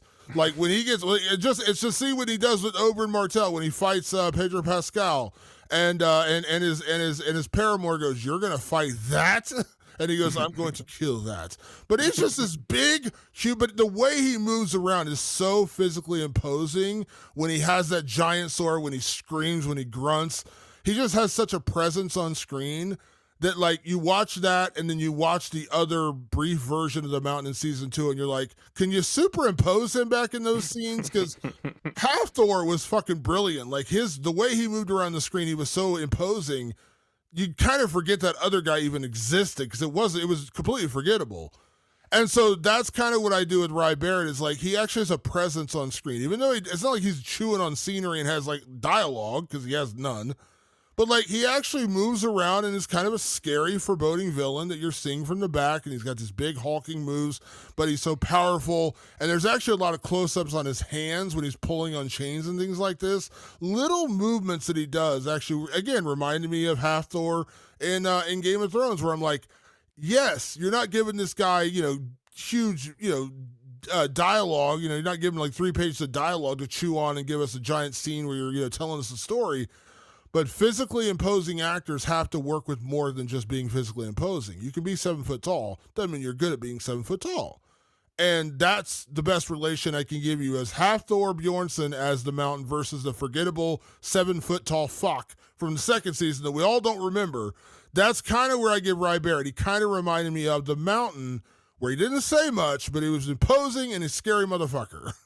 And that rolls right into my MVP, which was Rye Barrett, who plays Johnny. And for all those reasons, and for all the reasons why Kane Hodder is my favorite Jason and pretty much everybody else's favorite Jason, is that Kane injected physicality into the character. He's not the biggest Jason. Ken Kersinger, I believe, is bigger, and maybe even the guy from from the remake.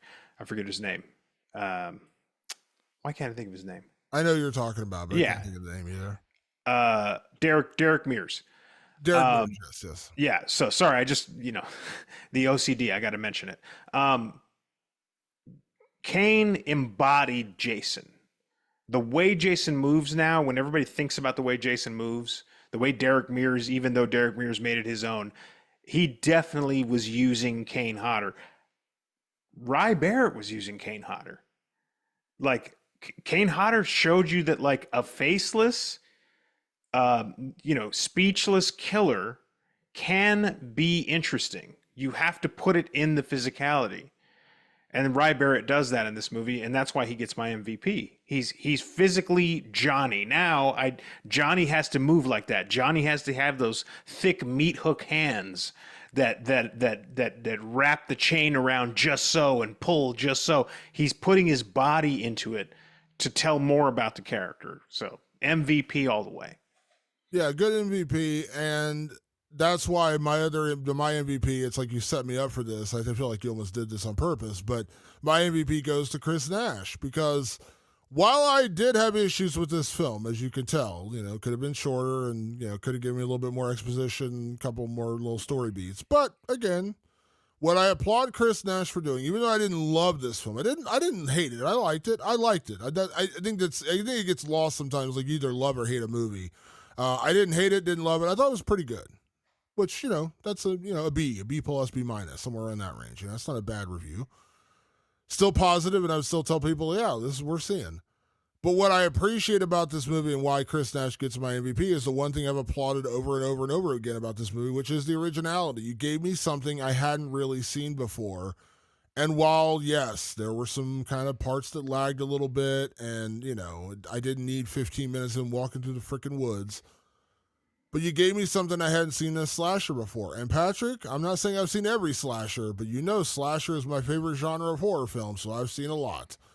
And you gave me something I really hadn't seen before in a slasher. And so that in and of itself deserves an applause because Chris Nash gave me something I haven't seen. And I've been watching slasher since I was a tiny, tiny child, way too young to see slasher movies.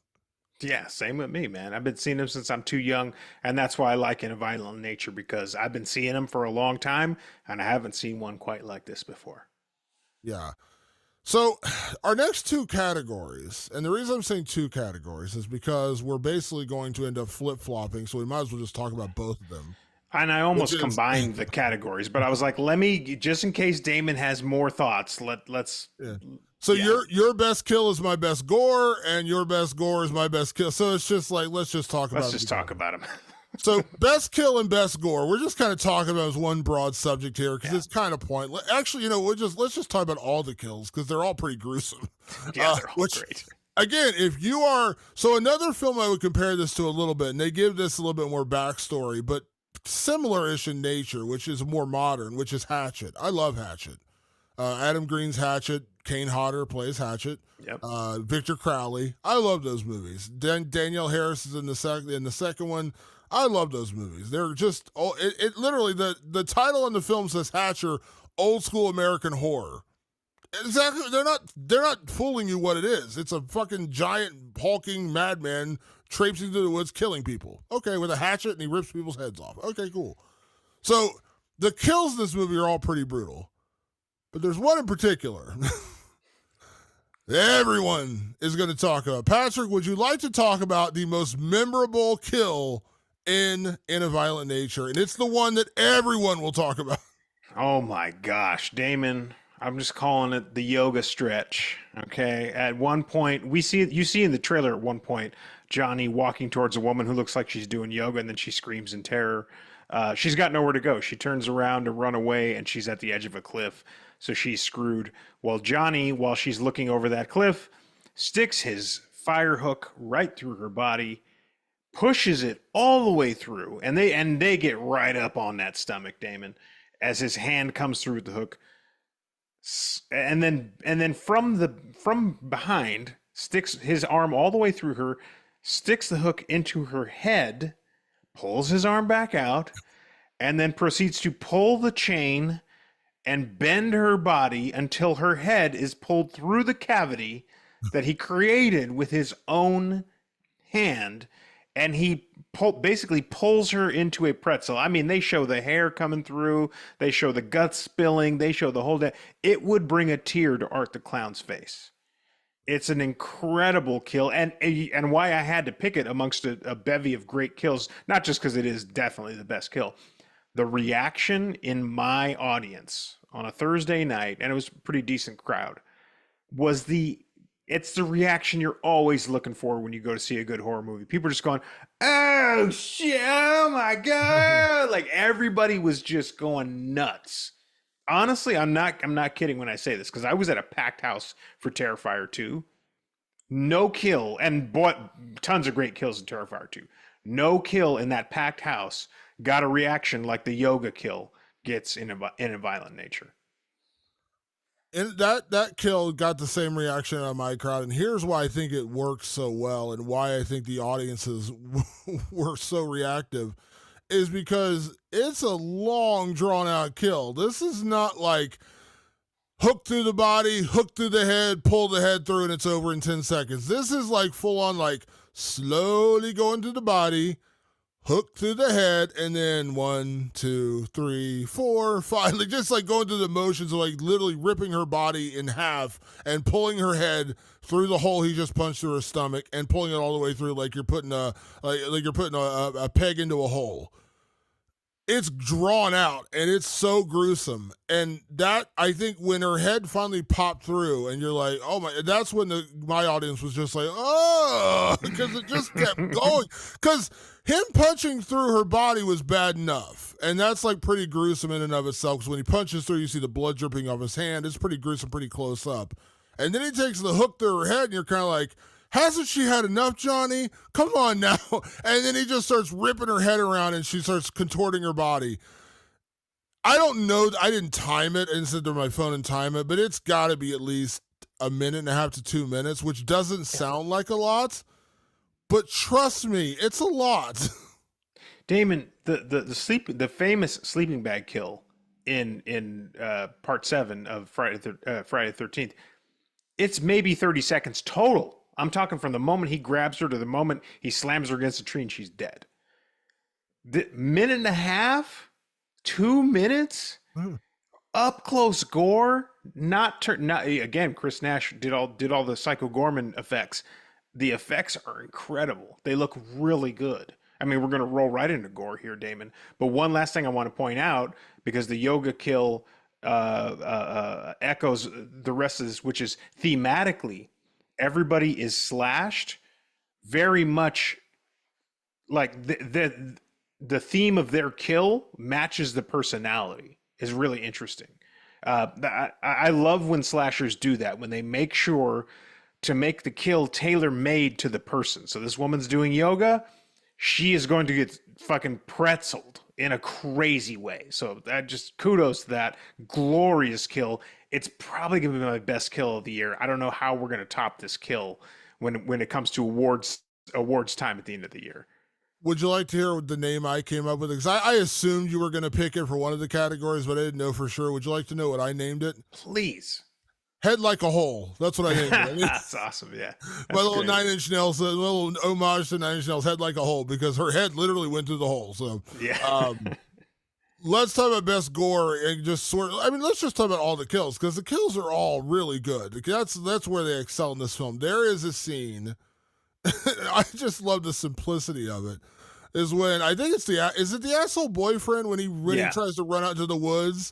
Yeah. And he falls down and Johnny's over top of him, and Johnny just looks to his left and he sees a big fucking rock, and he picks it up and he just chucks it on this guy's head, and his head just explodes, and it's so good. And I'm just like, yeah, I like the simplicity of that. He didn't need his axe, he didn't need his hooks, he didn't need his chains. He's like, oh, there's a rock, I'm gonna squash this guy's head. And when he does it, it just goes it just splats out. Yeah, that sort of like almost indifferent, like this is just bones and blood and meat. And when you crush it with a giant rock, it just pops like a grape. And it was a really cool shot too. It looked like they did it with a drone, I'm guessing, where they follow directly over the top of them as he's kind of stalking him down. Very cool. Very cool cinematography in that moment. And then he and in one fell move, while the guy is pleading for his life with his hands reaching out like, no, no, no. They never cut away. That rock comes down and smashes that dude's head. It's fucking glorious. Really good kills and gore in this movie. There's another one later in the film when he catches, and again, I'm just saying people because I don't know any of these characters' names. I don't think they really care that you know their names. But No. there's another one later in the film where he catches a guy, breaks his spine, so he's paralyzed, and Hmm. then he puts his arm on a wood chopping machine, which is like, and you know, it's like the old school wood chop where you press, like you turn a lever and it goes down and splits the wood in two. It's Have like you a ever been in the press. woods? Yeah, it's like a press, and you cut a piece of wood. If you've never been around it, there is actually a machine that does this, and it just splits wood in two. And so he takes the guy's arm. It's almost like he's experimenting. Like, I wonder what'll happen here. He puts the guy's arm up there, and it chops off. The guy doesn't react because he broke his spine. The guy can't feel any of this. And then he's like, "Oh, that looked kind of cool. Let's put the guy's head up here and let's do this." And then the head goes through, and it's real slow because these wood splitting machines are like deliberate. They're trying to go straight down through the middle of a piece of wood to make it split evenly in two. You go fast, you may get different splits of wood. So it's real deliberate, slow down the middle, and it's real deliberate, slow down the middle of this guy's freaking head as it splits in half and blood goes everywhere. So that was a cool kill. When he kills Troy and he beats him and he kills him in the woods, he's got his axe, which is like an old school fire axe. It's not like a cool modern axe. And he's just, it's almost like this guy offended him by trying to like stand up to him for a second. So he has to make sure Troy is all the way dead. And how does he do that? He just stands over top of him for like 90 seconds, just hacking the shit out of this guy's head. And you just hear metal hitting bone, hitting blood, hitting gushing, and it's just like whack, whack, whack, whack, And whack, it gets over and over again. wetter and wetter and squelchier and squelchier and worse and worse. And then they cut to it, and that's my best gore. Is they cut to what looks like ground beef, steak tartare, blueberry pie, like any possible combination of like gore and flesh and blood. And he just keeps working it. He's gonna keep tenderizing this meat till it's ready to cook. That was a great one, but my best gore, I'm glad we actually disagree on this because it's the other kill. It was the other like really memorable kill. The first guy, the stoner guy, the guy who tells us the Yes. story of Johnny, the first real kill, well, the second kill, because he kills the guy in the house, the number one motherfucker. That's his name. He Yeah. has on his hat and everything. The guy who's the stoner who tells them the story of Johnny, the original story of Johnny when he's around the campfire. He's out smoking a joint. Of course, classic slasher, drugs and Yep. sex. That's instant death. He has a hacksaw, an old school hacksaw, and he just wraps it around the wood. This guy's leaning against a tree smoking a joint. Wraps the hacksaw around the tree and just slams it against this guy's face, and then just rubs it across until he literally decapitates. Not his whole head, like the bottom, like the top three quarters of the head. So it's like He a tiny cuts him bit of through the jaw. mouth, so there's Yeah, lower it's like jaw and then upper. Yeah. yeah, and then the best part after he kills him, lots of gore right there. The best part after that is he's walking through the woods with half the head, and he's holding on to the jaw from the guy dragging his body through the woods. So he got half a head, and then at one point, and this actually got a laugh from my audience. I think he goes into the fire station where he gets his mask, which we see in the trailer. Where he's wearing this old school fire mask with the big helmet, with the big eyes, and everything like that. He goes into the fire station and he drags the dead body of the stoner in, and he just chucks the guy's fucking head, and he just bounces on the floor. Everyone in my theater cracked up when he did that because he's just like, I don't need this anymore, and he just chucks it on the floor. But that was also my favorite gore because he's just like dragging this dead body and half a head around the woods. And there was a fantastic up close shot. So as he fully decapitates the guy from the jaw up, the camera gets in close on the lower jaw and the rest of the body, and it's just gurgling blood and guts and gore coming out of it. Just to let you guys know, like, hey, we are gonna show this shit. Like, we're gonna really get into it in this movie, and that was the first kind of like proper on-screen kill because the number one motherfucker's kill was a little bit off camera, like it was kind of implied. The next one, not implied at all. It was actually fully clear, and again, thematically made sense in a really clever way. That was the mouthy character. That was the character that talked a lot of shit. That was the character that told you the lore of Johnny, that explained the lore. So how did he get killed? He gets killed by the mouth. And I'm like, is no one else picking up on that? Because I sure as fuck am. Because I fucking love, like, I love kills that are thematically relevant to the character that gets killed. You remember when we did our Terrifier 2 review, and the one big, I won't say complaint, but one thing you mentioned, which is what I've mentioned here, which is you said like Terrifier 2 is like 2 hours and 30 minutes long, and you said that It it's could just take an over the hour moon. out of that movie. That's a lot Yeah. that could take out. Yeah. that's kind of like, if you are a fan of really cool brutal kills and like that's your thing, because again, I want to be clear about this, like horror fans have a spectrum of what they enjoy about a horror film. Yes. You know me, I'm a story guy. I appreciate great kills, don't get me wrong, but I still like a good story and inject it into my horror films. Everyone likes something different. If you are a gore whore, if you are a gore hound, you love gore, this is your movie. But the cautionary tale I have to give you is my one of my smaller complaints about this movie is that you could cut out, 30 minutes of the walking. You Sure. can still get the point. You can get the point across knowing you're following them to the woods, but there's some really long extended scenes of that. So that's my only, like, my caution to people is saying, like, just get through that, because once you get to the kills, they're pretty freaking cool. You just have to understand there's going to be a little bit of monotony stuck in there. That's where I said, like, this could have been a 70, 75-minute film. You don't skip a beat, and it's just lean and just really brutal horror. And I think that's, if I had one biggest complaint, it's that there's a couple drawn out scenes where it kind of gets a little meandering, where if you Yeah. would have just cut those out and kind of stuck to what worked, I'm all for it. Because the point of view of him killing the people, especially the head like a hole scene, is freaking awesome. Oh, that's glorious. But then I don't need to see him walking away for 15 minutes, going back to the woods to get to the next person. I guess that's what I'm saying. So, But again, it's not quite 15 minutes. It may be 5, but it'll feel like 15 because you're just not used to that in a movie. It's just like, yeah. no, you're literally going to just show him walking for 5 minutes. That's an eternity in a movie. It Yeah. 5 minutes will feel 3 times as long, even if it's just 5 minutes of him walking through the woods. Where I get a little extra out of it because some people will go, well, gosh, you watch so many movies, like it must ruin them for you. I find new things to appreciate about movies because I'm so obsessed with them.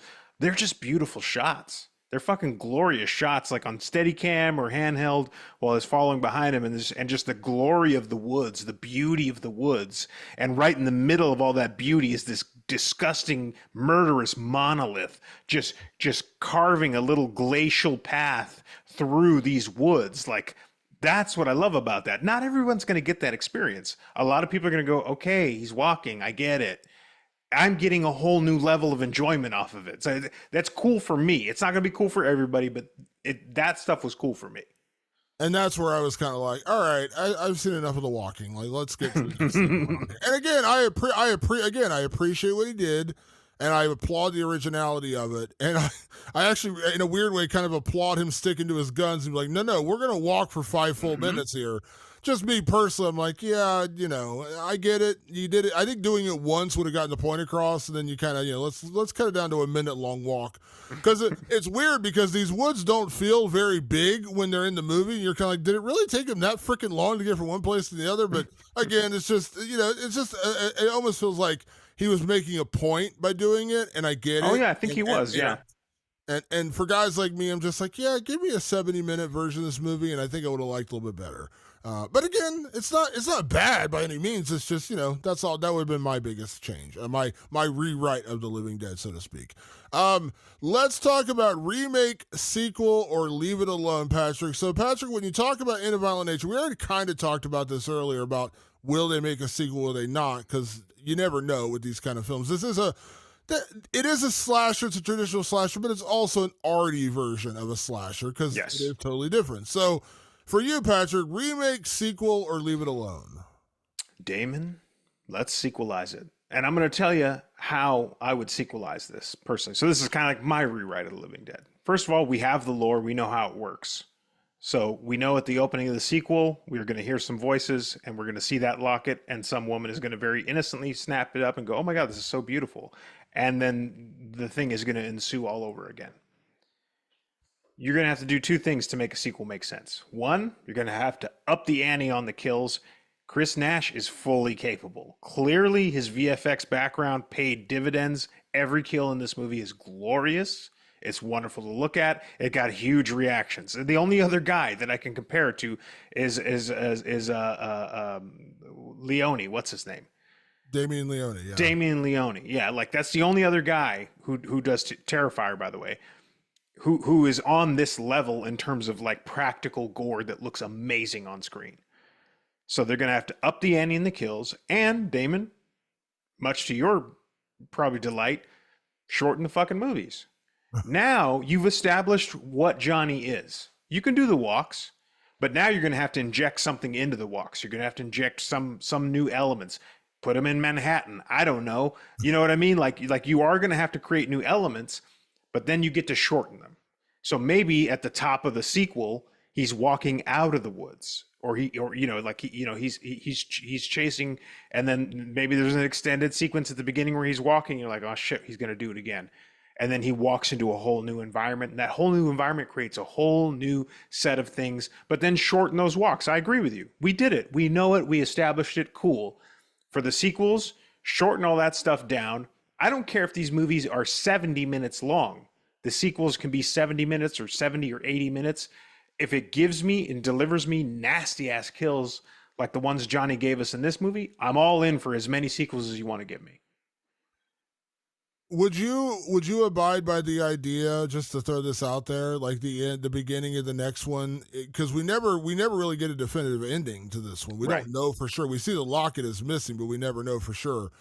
Would it work if, like, we pick up with Chris still in that truck, and like the lady, because when the film ends, she ties off the leg and that's it, right? Do I might remember that correctly? Like Yeah, that's that's just it. you don't get any more answers out of her. Yeah. Yeah. So would it be okay for the next one to pick up and she's like, all right, we're gonna go, and then here comes fucking Johnny's hatchet, and he actually does catch up to them, kills her, kills Chris, and then that's how the next movie begins, and you realize he never did get the locket. Somebody else took it, or something else was out there, or whatever happened to the Or he locket. has to finish his kill or whatever. Yeah, whatever. So I think that'd be kind of cool. But weirdly, my answer adds a fourth category to this little twist of ours: remake, sequel, leave it alone. I don't want to remake it because it doesn't need to be remade. I'm going to call it editing, Edit. which is give me the 70-minute version of this film, because if you make this a little bit leaner, some of the walking, cut out the fucking bear story, couple little things like that, I think this will be a pretty kick-ass slasher. Give me a 60, 65-minute version of this movie. And I'm not saying, and again, I understand, like, I get where you're coming from. Like, the long walking sequences kind of get the point across of what Chris Nash is doing here. Again, I get it. Yeah. But it's almost like when you watch, we did Aliens and then the director's cut of Aliens, and I actually prefer the director's cut of Aliens. Some people will say I just like the leaner, shorter version of Aliens. I prefer the theatrical version of Aliens. Yeah, over and the that's director's totally cut. fine. I Yeah. like the longer version. So this is just me saying, like, if you're going to put out the Blu-ray, the DVD, the 4K, give me the 60-minute version. Just give me there's got to be some editor somewhere who is like, dude, we got to cut this down. And Chris Nash is like, no, fuck you. We're going to keep the walking. We're going to keep this. It's going to be 90 minutes. Some editor somewhere probably said, could we cut this down a little bit? And he's like, no, you can't. Give me that editor. 60 minutes out the door, and I think this would be a very lean, very fun slasher. That's my and the reason I don't say sequel is because this is such an original idea. I feel like if we do a lot of these, you kind of kill that originality, because then it's just like, oh, we're into another third person shooter. We're just in another, that's Right. why video games had to reinvent themselves. That's why, Doom was big for a while, but then Doom kind of fell away because then Halo came along, and Halo injected a lot more story, a lot more character, blah, blah, blah. Then you get to like The Last of Us, which is a freaking, giant operatic story, and on Right. top of that. But I think that's kind of what I'm talking about. Like, you go from Doom, which is just straight killing monsters in space or whatever Doom was. I can't remember at this point, but it's just a third person shooter. But you eventually evolve into The Last of Us, where it's this elaborate story and characters, and just a real. I mean, it turned into an incredible TV show that we reviewed here on the podcast. I think that's where you could make a mistake by doing too much of this, because then it's just like, oh, I'm just watching another Friday the 13th movie, except I'm in Jason's point of view, walking through the woods for the fourth time in a row. I think that's the only danger of that. It does make me think about something, and I'm going to walk this back. I'm going to actually walk back part of my answer. Instead of saying sequels, I will say, give me one sequel.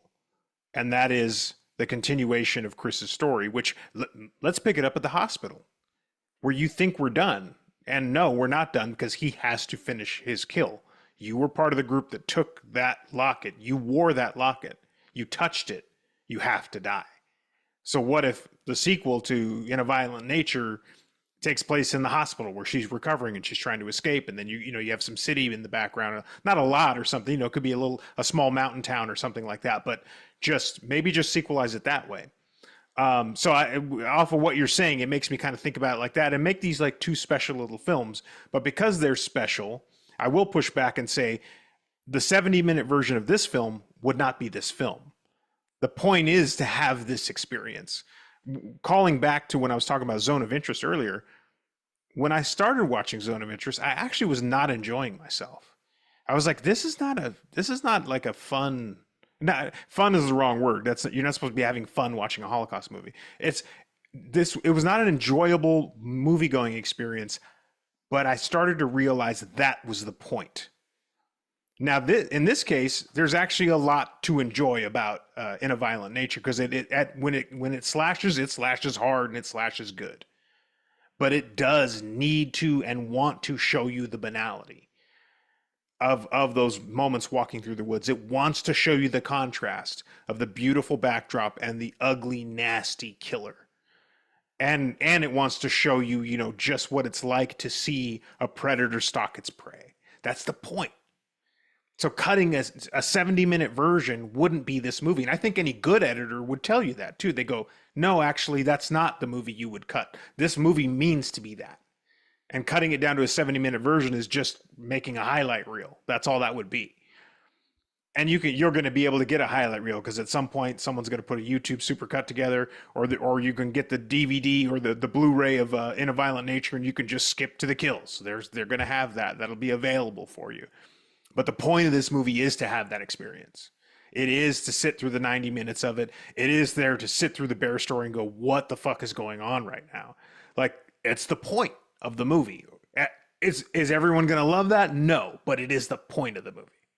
I don't disagree that is the point of the movie. My only pushback would be, have you ever run across those videos on TikTok or YouTube where it's like the Animal Planet videos where it's like a lion stalking its prey, and right. You see it out in the Sahara, and they're out in this, out in the open of Africa, and they say and those are the ones where it's like you hear the voiceover like, the male lion sits at his prey and he stalks the antelope standing across the field.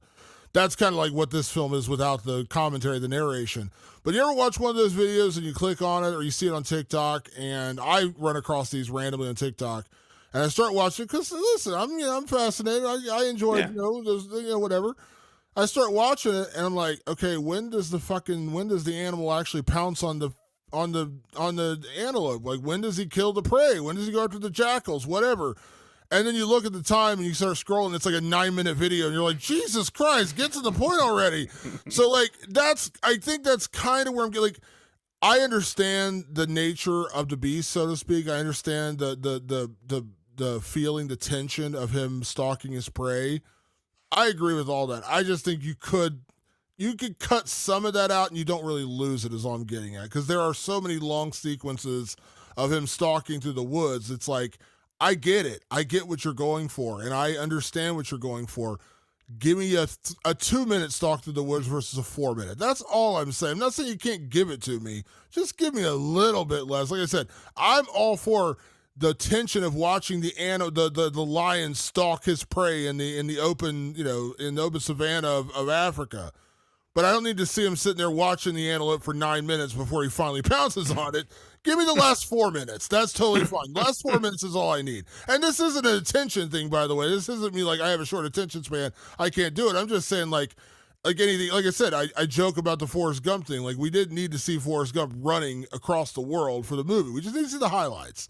So give me 4 minutes of walking through the woods, not 8 minutes. Or give me 2 minutes versus 4 minutes. That's all I'm saying. I know what you mean. I think you'll probably watch this movie again. I don't know if you'll watch it again before the end of the year, but if you watch it again before the end of the year, notice how those walks progress. Is that the first one is like pretty banal. It's like, no, he's literally just walking through the forest. And then one other one is definitely him just walking through the forest. I know 2 for sure. The other ones end up leading to specific actions on his part.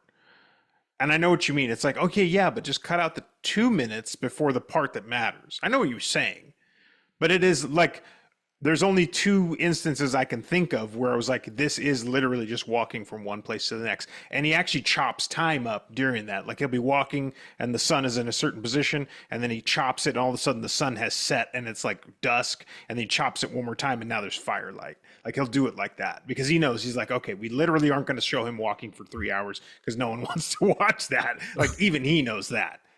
Yeah, I just like I said, that's my only thing. And again, it's not even it's not a major complaint, Right. but I'm Right. telling you, and you know this as well as I do, that's going to be the thing people bump up against Oh, because it's sure, just like sure, these yes. long, drawn out scenes of that. And again, I get it. And even there was a couple moments in the movie where I was like kind of nodding. I was like, when are we going to get to where we're going here? Like, I don't, like, it's like, that's like watching a road trip movie and you're literally just watching them drive on the road. And it's like, I get it, what you're doing, but shouldn't something happen here? Like, are we just driving on the highway? Because like you've gone on road trips. I've gone on like 9 hour long. I drove from Ohio to Houston, Texas one time. It was like a 17-hour trip. And Yeah. there's a lot of the United States you're driving through, which is boring as hell. I wouldn't tell anyone to watch that GoPro footage. Trust me. So No, definitely not. But thankfully, we're not working in that extreme here. that's true. That's true. All right, let's move on to can we survive this horror film? Now, this is interesting because we don't really know a lot about these characters. As I said, I didn't know Chris was Chris until I looked her up and that was her name. So I don't really know like how to approach this one, Patrick. I guess we have to put ourselves in the aspect of the asshole campers. I hope we wouldn't be that dumb, but are we making it out of here? Damon, I one of two things. One, I think I do survive because I wouldn't be there because I wouldn't hang out with these dickweeds. These guys suck. Like they suck. The only one who clearly doesn't suck is Chris and perhaps her friend Troy. Like that's the best I can tell is that those two don't seem to suck. But I don't know much about Troy. I just know, but I know the other ones, the two girls and the guy who gets his head chopped off and the asshole boyfriend. I would not be friends with those people. You wouldn't find me there. I also wouldn't be the guy who was like a trapper or something, like he was setting illegal traps in the park and that's why the ranger was giving him shit. I wouldn't be that guy either. That really narrows me down to just being the ranger. I would still survive, Damon, because if I'm the ranger and I know the history of Johnny, I'm not going to play that dumb game that they played, which was like they were going to tie up Johnny and bury him, but the friend Troy was too scared to do it. So he's like, "All right, you're not going to tie him up, so I'm going to give you the gun." What? First of all, why were they standing right on top of him? Yeah. It's just 101. Everybody's in the whole audience is like, "No, you don't stand right on top of him while this is happening anyway." They would have done the gun swap back there, back with at a safe distance. I'm just too good at this shit, Damon. I just know slashers too well. If I'd have blasted Johnny with a shotgun and he's laying there motionless, I am not going to walk right up to him. I'm probably going to unload as many shells as I can from a good safe distance, and then I'm going to walk away or get in a truck and drive away quickly as best I can. And I'm not taking those campers with me either. I'll go, you guys go that way with your locket or whatever the hell you've got. I'm driving this way to an entirely new city. Like, I for sure am surviving this horror movie. So it's funny you say that because I put myself in as many shoes as I possibly could in this film. First off, I actually really do enjoy camping. I've done it many times. I actually always try to get my girlfriend to do it. She's such like, I'm a city boy myself. I'm not going to sit here and say I'm like, fucking Bear Grylls or anything, but I enjoy camping and she never wants to go camping. She's like, I can't survive in the wilderness. Like, it's not the wilderness. You're sitting on a planet on a flat piece of land and I build a fire. But anyways, I like camping. So I could see myself being in a situation where I would go camping, but I've also seen enough horror films to know I would not do these stupid things these characters do to create a situation that they're in. So I know I'm very much like you. I would end up being the ranger because I am the one who would understand the lore. I would understand the villain we're going up against. And I've seen if you are a slasher expert, I am the slasher god because I'm like slasher is my thing. That is my element. That is my horror film. So I survived this, but I'm with you because if there's one thing that really bugged me is the ranger seemed like the one guy who was smart. He shoots Johnny. He's down in the ground. He lays out the plan. We're going to tie him up. We're going to take him back, and we're going to put that locket over top of the grave. We're going to rebury him. You kids fucked up. We're going to fix this. And he keeps coming closer and closer with the gun. I'm just like, come on, dude. Like, really? You're standing right over top him with the freaking gun. And of course, he grabs the gun and kills the guy. That's the guy who gets his head chopped off and his spine broken, is the Ranger. I forgot, like, that's who that was. So yeah, I'm with you. And by the way, I own guns. I've fired guns many times in my life. I've gone hunting before.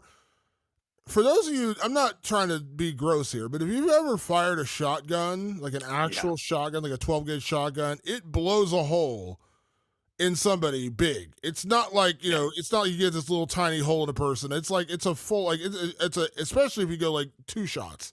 Yeah. I got a shotgun. He's got a full on shotgun, like a full on, 12 gauge shotgun. He shoots him in the chest. Now, he stays down, and this happens early in the film, too, when they shoot him, and he stays down briefly, and then gets back up again. Why are you not just blowing the dude's head off? And I understand, resurrected, we're going to have the Deadpool moment where his head grows back. I don't know what's going to happen, but you're going to at least slow him down by literally blowing his head off. So that's what I'm doing. I mean, I know the lore, I know the history, I know how you have to kill him, but I'm going to just take that shotgun. I got 6 shells. All 6 of those are going in that dude's head until it's mush. And then if he's going to resurrect himself, he's going to come back as the headless fucking horseman, because I'm not leaving him anything to come after me with. So yeah, I'm going to make it because 2 things. 1, I'm not going to get close enough with him with that gun. Or actually 3 things. 1, I'm not going to get as close as they did because that was really stupid. 2, I'm going to blow his head off until there's nothing left. And if he's chasing me around, it's going to be like a chicken with his head cut off. And he's just going to be going around going, oh, with nothing there. And 3, I don't care about these kids. I'm getting in my truck and getting the fuck out of there. You guys messed up. Let him kill you. I'm out. I'll find another ranger station to work at. Seriously, I'll be like, I am done here. You are never seeing me in this area ever again. Yeah, the guy who is supposed to be the smart one still ends up being the stupid one because he's like, here, you hold the gun. I'm like, dude, really? Like, you were just dumb shit is this? Yeah, that was the point, right? To kind of make fun of like stupid decisions. Like it is kind of making fun of the stupid main characters. It's just now they're not the main characters of the movie anymore. Yeah, is your name Crispin Glover? What's going on here? Like, are you should you be dancing right now, holding that shotgun? Patrick, last category is always: is it scary? In a violent nature, is it scary?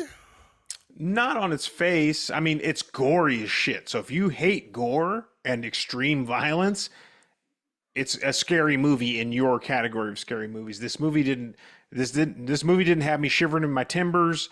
It also it doesn't have any jump scares. That doesn't exist in this movie. It really doesn't. But that last scene, Damon, where Chris is staring out into the woods and the woman's got her back to the woods and she's tying up her leg, that movie got to something primal in me. Where it's like, run, run, run. That's all you're really looking for. Could I have used a few more moments of that in the movie? Sure. But you can't from that perspective, from the way you tell it from that perspective. There's kind of no way to do it. You always know what's coming because you're with what's coming.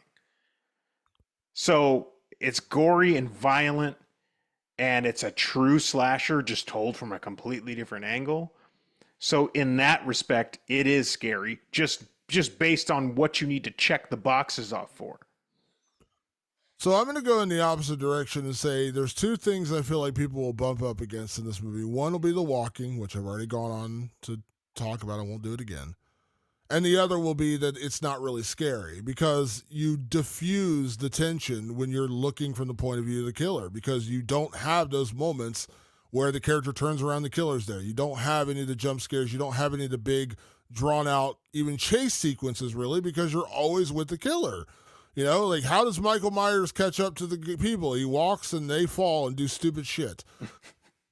It loses that tension if you don't ever with the characters running and falling. You're literally watching them run and fall and you're just watching the killer catch up to them. There's not any kind of a terrifying moment in that. There's no scare in that. So I think that's the other thing people are going to bump up against. They're like, I went to see a horror movie. Now, to be fair, if you are grossed out by gore and really severe kills, that will deliver. If that's your version of horror, this is that horror. But if you are thinking this is going to be like you loved Halloween and Friday the 13th and that tension of Laurie Strode against Michael Myers, you're not going to get any of that in this movie because it's not that, because you're seeing everything from the killer's perspective. You don't really get to know that much about these characters. You don't really get to care too much about these characters. And when they die, it doesn't really mean as much because you're literally just you're literally, from his point of view, walking, hunting them down, and killing them. And it kind of diffuses that tension you expect out of a slasher film. So it's not scary. Again, all those things I'm saying are reasons why I guarantee there's going to be people who are going to watch this movie and say, I didn't like this because it didn't give me any kind of scare. It didn't give me any kind of like general thrill of a slasher film. And the walking sequences were way too long. If you can get past those, there's still a worthwhile movie to see here. But I'm saying that knowing there's going to be people who are going to have that exact complaint, and they're going to say, what are you talking about? This is brilliant. This is too long. The kills get diffused because you don't really, you're just following the killer. There's nothing fun about that. And I understand. All I'm saying is I understand. I may not agree, but I understand. Yeah, I can hear that. I can hear people saying it, and I could see it when I was watching. I was like, some people are gonna fucking hate this. I loved it. I want to be shown new stuff because we see a lot. You and I do. Some people don't. Some people might see 20 movies a year. Well, if you see 20 movies a year and you want to see maybe 3 horror movies and you actually really like horror movies and you go to see In a Violent Nature, you go, boy, that's not like any of the movies I see. What the hell's that? Like, I understand where that guy's coming from, but I see like 150 to 200 movies a year. So you got to show me something new every now and then. In a Violent Nature shows me something new while also weirdly improving on the slasher genre in a way that I was not expecting. Again, I think the key here is seeking out these, because you and I, if there's one thing we've agreed upon, even in movies that we don't necessarily agree on, is that we appreciate originality. You didn't love Late Night with the Devil, but you appreciated the originality and the angles that they took in terms of like kind of taking a little bit of the found footage genre and turning it on its head, where it wasn't the found footage movies you hate. In a Violent Nature is a slasher film that does something totally new for you and you loved it. And for me, I didn't love it, but I appreciated the originality. So it's kind of like the reverse here, where I loved Late Night with the Devil. You didn't love it, but you kind of appreciate what it was. That's kind of me within a Violent Nature. I didn't love it. I appreciate what it was.